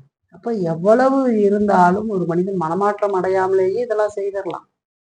ஒரு மனுஷன் நல்லா பேசிக்கிட்டு இருக்கிறாங்க, நிறைய பேர் அவங்கள பின்பற்றிடுறாங்க அப்படின்னா இந்த மனிதெல்லாம் ரட்சிக்கப்பட்டிருக்கிறாங்களா, ரட்சிக்கப்பட்டுதான் இருப்பாங்க அப்படிங்கிற நம்முடைய நினைவு தப்பு. அதெல்லாம் அடையாளம் இல்லை. அதுக்குத்தான் உதாரணமாக இந்த யூதாஸ் நமக்கு முன்னாடி இருக்கிறார், அடையாள சின்னமா இருக்கிறார். இந்த யூதாஸ் 12 அப்போஸ்தலர்கள் ஒருத்தர் அப்படிங்கிறத நம்ம மறக்கக்கூடாது. 12 அப்போஸ்தலர்ல ஒருத்தர் இல்லைங்களா. யூதாஸ், யூதாஸ் யாரு? பேதுரு, யாக்கோப்பு, யோவான், இன்னும் மற்ற சீசர்களை எல்லாம் கடவுள் எப்படி தெரிந்தெடுத்தாரோ அப்படியே இந்த யூதாசும் இயேசு கிறிஸ்துவா தெரிந்தெடுக்கப்பட்டவர் இல்லைங்களா. கூப்பிட்டார், அது மாதிரிதான் ஒரு வந்தார் யூதாஸ். தானா வந்து ஒட்டிக்க முடியுமா? அவர் தெரிந்து கொண்டு அவர் 12 பேரை தெரிந்து கொண்டு அவர்களை அப்போஸ்தலர் என்று பெயரிட்டார் என்று வேதத்தில் சொல்லப்பட்டிருக்கிறது பார்க்கிறோம் இல்லைங்களா. இந்த யூதாஸ் 3 வருஷம் இயேசுவோடு கூட நடந்து அவருடைய அற்புதத்தை எல்லாம் கண்ட மனிதன். அவர் என்னெல்லாம் அற்புதம் செய்யறாரோ அதெல்லாம் கூட இருந்து பார்த்துருக்கிறார். கடல் மேல நடந்து வரும்போது நீங்க எல்லா இடத்துலயும் நீ வேதத்தை படிக்கும்போது பக்கத்துல இங்க ஒருத்தன் உட்கார்ந்து இருக்கிறா. நம்ம அநேக நேரத்துல யூதாசம் மறந்துடுவோம். நினைச்சு பாருங்களேன், வாசிக்கும் போது யூதாசம் மறந்துடுவோம். பேதுரு தானே கடல் மேல நடந்து வரட்டா அப்படின்னு கேட்கிறாரு. ஆண்டவரே நான் கடல்ல நடந்து வரட்டா அப்படின்னு சொன்னானே இயேசு நடந்து வான்னு சொல்றான். இந்த இடத்துல நம்ம வந்து யாரை மறந்துடுவோம்னா யூதாஸ் மறந்துடுவோம். நீ அடுத்த தடவைலாம் வேதம் படிக்கும்போது நல்லா பாரு, இங்க எல்லாமே யூதாஸ் இருக்கிறார் இல்லைங்களா. இயேசு ஓமையை பத்தி பேசிக்கிட்டு இருக்கிறார், விதையை பற்றி விதைக்கிறவனை பற்றி ஓமையை பத்தி பேசுறார். அங்க யார் இருக்கிறா? யூதாஸ் இருக்கிறார். ஒரு பெண் பாதத்தை கழுவுகிறாள், தன்னுடைய கண்ணீர்னால நினைச்சு தலைமுடியினால அவருடைய பாதத்தை துடைத்து முத்தம் செய்து அப்படி தன் அன்பை கூறுகிறார். அங்கதான் பக்கத்துல இவரு உட்காந்துருக்கா. அதெல்லாம் பார்த்துக்கிட்டு தான் உட்காந்துருக்கா. மரியாள் நம்ம பாக்குறோம் இல்லைங்களா, மரியாளுடைய அன்பை பார்க்கிறோம். என்ன சொன்னார்? வீண் விரயம், 300 பணத்துக்கு வித்து இதை தரித்திரர் கொடுத்துருக்கலாம். 38 வருஷம் வியாதிஸ்தனை இயேசு கிறிஸ்து எழுப்பு பெதஸ்தா குளத்துக்கிட்ட படுக்கி எடுத்துக்கொண்டு நடன்னு சொல்லும் போது யார் இருக்கிறா கூட? உதாசங்கரா இருக்கிறா, பார்த்துக்கிட்டு தான் இருக்காங்க. பறவை குருடனா இருந்த ஒரு மனிதனை, பிச்சை எடுத்துக்கொண்டு இருக்கிற மனுஷனை ஆண்டவர் சுகப்படுத்துகிறார். இப்போ பிறந்ததிலிருந்து கண்ணே இல்லாத மனிதனுக்கு கண் கிடைத்து அவன் துள்ளிக்கிட்டு கடவுளை மகிமைப்படுத்துறான். அங்கேயும் யார் இருக்கா? யூதாஸ் இருக்கா. 5000 பேருக்கு உணவளிக்கிறார். ஒரு 2 அப்பத்தை வச்சு 5 அப்பம் 2 மீன் வச்சு 5000 பேருக்கு உணவளிக்கிறார். அங்கேயும் அந்த உணவை சாப்பிட்டுக்கிட்டு கூடை தூக்கிட்டு யார் இருக்கா? நீங்க இங்கெல்லாம் யூதாஸ் மறந்துடுவீங்க. அநேக நேரத்துல யூதாஸ் மறந்துடுவோம். நம்ம மற்றவங்களை எல்லாம் நமக்கு பார்ப்போம். பிலிப்பியை பார்ப்போம், அந்திரேயாவை பார்ப்போம், பேதுருவை பார்ப்போம். யூதாஸை மட்டும் மறந்துடுவோம். ஆனா யூதாஸ் எல்லா இடத்துலயும் இருந்தார் இல்லைங்களா? அப்போ இந்த அற்புதத்தை எல்லாம் கண்டவன் தான் யூதாஸ். அவருடைய பிரசங்கத்தை கேட்கிறார் இல்லைங்களா? எத்தனை வாய்ப்பு பாருங்க. எல்லா பிரசங்கத்தையும் கேட்கிறார். கடைசி வரைக்கும் இயேசு கொடுத்த எல்லா பிரசங்கத்தையும் யாரு கேட்கறது?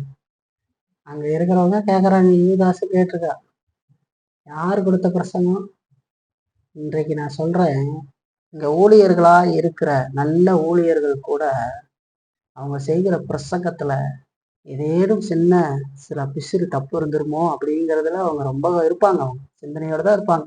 மன்னிங்க ஆண்டவரே, அப்படி இருந்துட்டா மன்னிங்க ஆண்டவரே, என்னால முடிஞ்ச அளவுக்கு தயார் பண்ணி இருக்கிறோம் ஜெபிப்பாங்க. ஆனா ஒருத்தருடைய பிரசங்கத்துல ஒரு பழுதும் இருக்காது இல்லைங்களா? அது யாருது? இயேசு கிறிஸ்து. ஏன்னா தேவகுமார் அப்படிப்பட்ட அருமையான பிரசங்கத்தை எப்படி இருந்திருக்கு பாருங்க பிரசங்கம். அப்படிப்பட்ட பிரசங்கத்தை கேட்டுக்கிட்டு இருந்த மனுஷன் தான் இந்த யூதாஸ் காரியத்து இல்லைங்களா? அதோடு அவர் காட்டின இரக்கங்களை எல்லாம் கண்கூடா பார்த்துக்கிட்டு இருக்கா. எந்த அளவுக்கு அவர் இரக்கம் காட்டுறாரு அப்படிங்கிறதெல்லாம் பாக்குறாரு இல்லைங்களா? அது மட்டும் இல்ல, இந்த யூதாஸ் இயேசுவின் நாமத்துல பிரசங்கம் செஞ்சிருக்கிறார் இல்லைங்களா? இவரு போதிக்கிறார். 2 பேரா எதிர இருக்கிற கிராமத்துக்கு போங்கன்னு சொல்லும் போது அந்த 2 பேர்ல யூதாஸ் இருக்கிறார், மறந்துறாரு. அவரும் போறார், பிரசங்கம் பண்றார். அற்புதங்கள் நடக்குது. இயேசுவின் நாமத்துல அற்புதம் நடக்குது. எல்லாம் வராங்க. வானத்துல இருந்து அப்படி அற்புதங்கள் நடக்குதுன்னு சொல்றாரு இல்லைங்களா? இங்க எல்லாம் யூதாஸ் இருக்கிறார். வேதாந்தத்துல சுவிசேஷம் நீங்க வாசிக்கும் போது அந்த 12 பேர் ஆண்டவர் தெரிஞ்சுக்கிட்டதுக்கு அப்புறம் எங்கெல்லாம் அவர் நடந்து போய்கிட்டு இருக்கிறாரோ அங்கெல்லாம் யூதாசும் கூட பணப்பையை தூக்கிட்டு போறதுக்கு இருக்கிறார். இங்கெல்லாம் இருந்திருக்கிறார். சாப்பிடும்போது இப்போ உட்காந்து சாப்பிட்டுக்கிட்டு இருக்கிறார். கடைசி தருணத்துல இயேசுங்க உருக்கமா பேசிக்கிட்டு இருக்கிறார். கால்களை கழுவி கொண்டிருக்கிறார். இங்கேயும் துரோகி யூதாஸ் இருக்கு இல்லைங்களா? இப்படியெல்லாம் இருந்து கூட இந்த மனுஷன்னா பிசாசினால் ஆளுகை செய்யப்பட்டு, அதாவது ஆட்கொள்ளப்பட்டு அழிவை நோக்கி கடந்து போனான் என்று சொல்லி பார்க்க இல்லைங்களா? ஒரு புறம் நம்ம இப்ப கிறிஸ்துவனுடைய அன்பை குறித்து பார்த்துக்கிட்டு இருக்கிற பொழுது இன்னொரு இடத்துல அடையாள சின்னமா இருக்கிற யூதாசையும் நாம பார்க்கறதுக்கு தவறக்கூடாது. இந்த பகுதி அதை நமக்கு சொல்லும் இல்லைங்களா? யூதாசை நம்ம பார்க்கணும் இல்லைங்களா? ஒரு மனுஷன் எந்த அளவுக்கு இந்த மத காரியங்கள் ஈடுபட்டு இருந்தாலும் இல்லைங்களா, அவன் ரட்சிக்கப்படாமலும் இருந்துவிட முடியும் என்று சொல்லி பார்க்கறோம் இல்லைங்களா? நம்ம எவ்வளவு கவனமா இருக்கணுங்கிறத அது காட்டு இல்லைங்களா? கவனமா இருக்கணும். யூதாஸ் நமக்கு ஒரு எச்சரிக்கையா இருக்கிறார். சில நேரங்கள்ல இப்ப நம்ம முதல்ல பார்த்துட்டு இல்லைங்களா, அன்பு இயேசு கிறிஸ்து அன்பு செலுத்துறாரு அப்படின்னு. நம்ம என்ன வேணாலும் பண்ணிக்கிட்டு இருக்க மாட்டோம். ரட்சிக்கப்பட்டவர்கள் அவர்களிடத்துலதான் அதெல்லாம் இருக்கும். ரட்சிக்கப்பட்டதாக நினைச்சுக்கிட்டே வாழ்ந்துகிட்டு இருக்கிற மனிதர்கிட்ட அதெல்லாம் இருக்கு இல்லைங்களா? அதெல்லாம் பார்க்க முடியாது இல்லைங்களா? அப்போ மிக உயர்ந்த சிறப்புரிமைகளினுடைய பயனற்ற தன்மையை யூதாஸ் நமக்கு காட்டுகிறார். அவருக்கு மேலான சிறப்புரிமைகள்லாம் கிடைச்சிருந்தது. இயேசுவோட இருந்தார், இயேசுவோடு நடந்தார், பேசினார், தூங்கினார், சாப்பிட்டா எல்லாம் இருந்தும் கூட அது பயனில்லாமல் இருக்கிறதுன்னு சொல்லி பார்க்கணும். இது எதை காட்டுது? அதை நாம மதிக்கிறதுக்கும் அதை சரியா வச்சுக்கிறதுக்கும் நமக்கு இறுதி இல்லாத வரைக்கும் கிருபை இல்லாத அந்த சிறப்புரிமை யாரையும் காப்பாற்றாது அப்படிங்கிறத நமக்கு காட்டு. சிறப்புரிமை என்ன? ஆராதனைக்கு வந்துடுறீங்க, பாட்டு பாடுறீங்க, கடவுளை துதிச்சு நன்றி செலுத்துறீங்க, காணிக்கை செலுத்துறோம், பிரசங்கங்களை கேட்குறோம் இல்லைங்களா? இதெல்லாம் கேட்குறோம். இதெல்லாம் கேட்டு கிருபை இல்லாமல் இதெல்லாம் நீங்க பெற்றுக்கொண்டு இருந்திருந்தீங்கன்னா அது கண்டிப்பா உங்களை ரசிக்காது. அதை மதிக்கிறதுக்கும் அதை சரியா வச்சுக்கிறதுக்கும் நம்ம கற்று இந்த வார்த்தையை ரொம்ப கவனத்தோட கேட்டு மனம் திரும்ப ரட்சிக்கப்பட்டிருக்கிறவங்க மனம் திரும்பி இந்த உலகத்துல தொடர்ந்து மனம் திரும்ப வேண்டியதை உணரணும். இதா இருந்து இன்னும் ரட்சிக்கப்படாத இருக்கிறவங்களுக்கு கூட இயேசுவிடத்துல வந்து அந்த ரட்சிப்பை பெற்றுக்கொள்ளணும். இயேசு கிறிஸ்து விசுவாசித்து ரட்சிப்பை பெற்றுக்கொள்ள வேண்டும். இந்த வார்த்தையெல்லாம் கிடைக்குது அப்படின்னு சொன்னா அது தேவனுடைய கிருபை இல்லாமலாம் நடக்காது. அது நடக்காது. அப்ப அந்த மேலான அந்த காரியங்களை நம்ம மதிக்கிறதுக்கும் அதை சரியா வச்சுக்கிறதுக்கும் நமக்கு இறுதி இல்லாத வரைக்கும் அந்த கிருபை இல்லாத அந்த சிறப்புரிமை யாரையும் காப்பாற்றாது அப்படின்றத நல்ல ஆழமா மனதில் வைத்துக்கணும். அதை மதிக்கல, அதை சரியா வச்சுக்கிறதுக்கு நமக்கு இறுதியில் இல்லை அப்படின்னு சொன்னா அதை உணரல, அந்த வார்த்தை உணரல, என்ன பண்றோன்னு உணரல அப்படி சொன்னா அது நம்மை காப்பாற்றாது.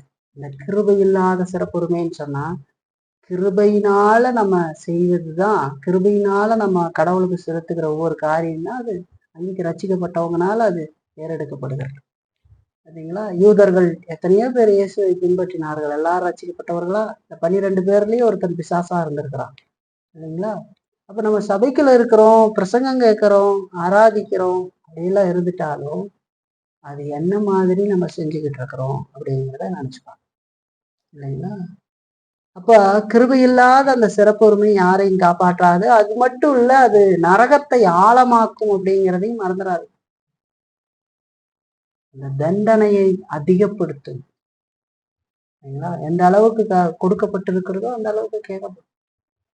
தண்டனையை அதிகப்படுத்தும். இப்ப வெறும் தலையறிவினுடைய அந்த பயனற்ற தன்மையை யூதாஸ் நமக்கு எச்சரிக்கையாக காட்டுகிறார். யூதாஸுக்கு தலையறிவு இருந்தது. சரிங்களா? இயேசுவை குறித்து அவன் அறிவாக அறிந்திருந்தான். கேட்டா இதெல்லாம் செஞ்சா போய் அதனாலதான் இயேசு நாமத்துல பிரசங்கம் எல்லாம் செய்யறாரு, எல்லா காரியத்தையும் செஞ்சுக்கிட்டு கூட போய்கிட்டு வந்துகிட்ட. வெறும் தலையறிவு. சரிங்களா? தலையறிவு ஒரு மனிதனையும் காப்பாற்றாது. சரிங்களா? அதான் நம்ம பார்க்குறோம். வெறும் நமக்கு ஒரு பெரிய எச்சரிப்பு. சரிங்களா? இப்ப நம்முடைய மூளையில விஷயங்களை நம்ம தெரிந்து கொள்றதும், அதை மற்றவங்க கிட்ட பேசுறதும், இல்லைங்களா, பிரசங்கம் செய்யறது கூட ஊழியக்காரங்கன்னு சொல்லி செஞ்சாலும் கூட நம்முடைய கால்கள் சமாதானத்தில் பாதையில் நிற்கிறது அப்படிங்கிறதுக்கு அது ஆதாரம் இல்லை. நம்ம ரசிக்கப்பட்டிருக்கிறோங்கிறதுக்கு அது ஆதாரம் இல்லை. எல்லாம் தெரிஞ்சுக்கணும். மூளை அறிவுனால விஷயங்களை தெரிஞ்சுக்கிட்டு ஏஸ் நம்முடைய பாவத்துக்காக மரித்திருக்கார். நம்ம இதுக்கு முன்னாடி சொன்னாலே அன்பெல்லாம் பத்தி வெறும் மூளையில மட்டும் அறிவாக அதை தெரிந்து வைத்து கொண்டு அதை மற்ற இடத்துல பேசுறது இதெல்லாம் செய்துக்கிட்டு இருந்தா அது அது அது வந்து நம்ம ரசிக்கப்பட்டிருக்கிறோம், சமாதானத்தின் பாதையில தான் நிக்கிறோங்கிறதுக்கு அது ஆதாரம் இல்லை. இல்லைங்களா? எது ஆதாரம்? அது நம்முடைய வாழ்க்கையில செயல்படும். அப்ப இது இந்த யூதாஸ் நமக்கு ஒரு பயங்கரமான பாடத்தை கற்றுக் கொடுக்குறார். இல்லைங்களா? யூதாசனுடைய நடவடிக்கை அது இல்லை. யூதாசனுடைய நடவடிக்கையை தொடர்ந்து வேதம் காட்டிக்கிட்டே வருது. இல்லைங்களா? உங்களில் ஒருவன் பிசாசா இருக்கிறான்னு சொல்றாரு. அடுத்தது இப்போ 6ஆம் அதிகாரத்துல நம்ம பார்த்துட்டு வந்தோம் இல்லைங்களா, பிசாசா இருக்கிறான்னு சொல்றாரு. நீங்க நம்ம மரியாள், லாசருனுடைய சகோதரி மரியாள், அவங்க வந்து பரிமள தைலத்தை ஊற்றுக்கும் போது இது 300 பணத்துக்கு விற்று தரித்திரத்துக்கு கொடுத்திருக்கலாமேன்னு சொல்லும்போது அங்கேயும் தெளிவா காட்டப்படுகிறது. இவன் தரித்திரரை குறித்து கவலைப்படாமல் பணப்பையை சுமக்கிறவனானபடினாலே அவன் அப்படி சொன்னான்னு சொல்லி அவனுடைய குணாதிசயங்களை அது காட்டி கொடுக்குது. இல்லைங்களா? அவன் நடவடிக்கை என்ன மாதிரி இருக்குதுன்னு பாருங்க. வெறுமனை மூளை அறிவினால விஷயங்களை தெரிஞ்சுக்கிட்டு அதை மற்றவற்றை பேசுறது இதெல்லாம் வந்து நம்ம ரசிக்கப்பட்டோம் அப்படிங்கிறதுக்கு ஆதாரம் இல்லை. நமக்கு ஒரு பெரிய எச்சரிக்கையாக இருப்பது யூதாஸ். இல்லைங்களா? இப்ப நம்முடைய கிறிஸ்துவ வாழ்க்கை உண்மையாகவும் நேர்மையாகவும் இருக்கிறதுக்கு நம்ம ஒரு நாள் ஜெபிக்கணும். ஆண்டவர் இடத்துல ஜெபம் பண்றீங்களா? ஆண்டவரே அப்படின்னு சொல்லி நான் உமக்கு உண்மையா வாழணும், நேர்மையா வாழணும், பரிசுத்தமா வாழணும். நீங்க கொடுத்த இந்த கிருபை பெருசு, இந்த ரட்சிப்பு பெருசு அப்படிங்கிறத உணர்ந்து அதுக்கு கீழ்ப்படிதலோடு நான் நடக்கிறதுக்கு எனக்கு உதவும் ஆண்டவரேன்னு நம்ம ஜெபிக்கிறோமா? தினந்தோறும் ஜெபிக்கணும். இல்லைங்களா? அதே நேரத்துல நம்முடைய விசுவாசம் சில நேரம் பலவீனம் அடையலாம். அது சில நேரத்துல மங்கி போகலாம். இல்லைங்களா? நம்ம பாவத்தோடு போராடி பல நேரம் தோல்வி கூட அடையலாம். இல்லைங்களா? ஆனா தொடர்ந்து கடவுளுடைய கிருபையை பிடித்து கொண்டு நாம் முன்னேறுகிறோமா? அதுதான் முக்கியம். வாழ்க்கையில கடவுளுடைய கிருபையை நினைச்சு பார்க்கணும். ஆண்டவர் என்னை நடத்துவாருங்கிற உணர்வு, செயல்கள் இதெல்லாம் இருந்து நம்ம ஆண்டவரை பிடிச்சிக்கிட்டு இருக்கோமா, இல்லை பாவத்துல அப்படியே வாழ்ந்துகிட்டு இருக்கோமா? இல்லைங்களா? பாவம் செய்யும்போது உணர்வே இல்லாம பாவம் செஞ்சுக்கிட்டு இருக்கோமா? ரசிக்கப்பட்டவனுக்கு உணர்வு இருக்கும், ரசிக்கப்படாதவனுக்கு உணர்வு இருக்காது. அதுதான் வித்தியாசம். இல்லைங்களா? பாவ உணர்வு இருக்காதுன்னா ரசிக்கப்படாதவனுக்கும் உணர்வு வரும், ஆனா மனம் திரும்ப மாட்டான். இல்லைங்களா? பாவ உணர்வு மட்டும் சில நேரங்கள்ல வரும், ஆனா மனம் திரும்ப மாட்டான்னு சொல்லியிருப்பாங்க. அப்ப நம்ம ரொம்ப கவனமா இருந்து வளர வேண்டியது அவசியம். ஒரு புறம் நம்ம கிறிஸ்துடைய அன்பை நம்ம பார்த்து அனுபவிக்கிறோம், இன்னொரு இடத்துல யூதாஸ் நமக்கு எச்சரிக்கையாக நம்ம எந்த அளவுக்கு அந்த ஆண்டவருடைய அன்பை நம்ம சரியா அதுல இருக்கிறோமா அப்படிங்கிறத பார்த்துக்கணுங்கிறதுக்கு எச்சரிக்கையா யூதாஸ் நமக்கு இருக்கிறார். சரிங்களா? ஆகவே நாமும் பேதுருவோட சேர்ந்து ஒரு காரியத்தை எப்பொழுதும் சொல்றதுக்கு கத்துப்போம். இல்லைங்களா? கடைசி ஒரு வசனத்தை வாசிக்கலாம் பாருங்க. யோவான்லயே 21ஆம் அதிகாரத்துல பாருங்க, 21ஆம் அதிகாரத்துல 17ஆம் வசனம் பாருங்க. 3ஆம் தரம் அவர் அவனை நோக்கி, யோனாவின் குமாரனாகிய சீமோனே, நீ என்னை நேசிக்கிறாயா என்றார். என்னை நேசிக்கிறாயா என்று அவர் 3ஆம் தரம் தன்னை கேட்டபடியினாலே பேதுரு துக்கப்பட்டு, ஆண்டவரே, நீர் எல்லாவற்றையும் அறிந்திருக்கிறீர், நான் உம்மை நேசிக்கிறேன் என்பதையும் நீர் அறிவீர் என்றான் சொல்லி பார்க்கறீங்களா? ரொம்ப முக்கியமா பேதுருவோடு சேர்ந்து நம்ம ஒவ்வொரு நாளும் இதை அறிக்கையிட்டு வாழ வேண்டியது அவசியம். என்னது? ஆண்டவரே, நீர் எல்லாவற்றையும் அறிந்திருக்கிறீர், நாம் நம்மை நேசிக்கிறேன் என்பதையும் அறிந்திருக்கிறீர் அப்படிங்கிறத அறிக்கையிடுவதற்கு அந்த அளவுக்கு நம்முடைய அன்பு கடவுள் மேல இருக்குதா? நம்ம எந்த அளவுக்கு கடவுளை பிடிச்சுக்கிட்டு இருக்கோம்? இந்த உலகத்துல சோர்வு பலவீனங்கள்லாம் வந்த போதும் நம்ம கடவுளோட கூட இருக்கிறோமா, இல்லை பாவத்துல உழன்று போய் இருக்கிறோமா அப்படிங்கிறத நம்ம தெளிவா புரிஞ்சு நடக்க வேண்டியது அவசியம். இல்லைங்களா? ஆகவே இன்னைக்கு நம்ம இந்த பகுதியிலிருந்து 2 காரியம் பார்க்குறோம். ஆண்டவருடைய பொறுமையும் தொடர்ச்சியான அன்பும் பார்க்குறோம். ஆண்டவர் நம்ம மேல பாராட்டணும். இல்லைங்களா? அதை நம்ம நினைப்போம். அதோடு கூட யூதாஸ் நமக்கு ஒரு எச்சரிக்கை சின்னமாக இருக்கிறார். யூதாஸையும் நம்ம மறந்துடக்கூடாது. நம்ம எப்படி இருக்கிறோம் அப்படிங்கிறத பரிசோதித்து பார்த்து கொள்வதற்கு யூதாஸ் நமக்கு ஒரு அடையாளமா இருக்கிறார். வேதத்திலேயே ஒரு முக்கியமான அடையாளமாக யூதாஸ் இருக்கிறார். இல்லைங்களா?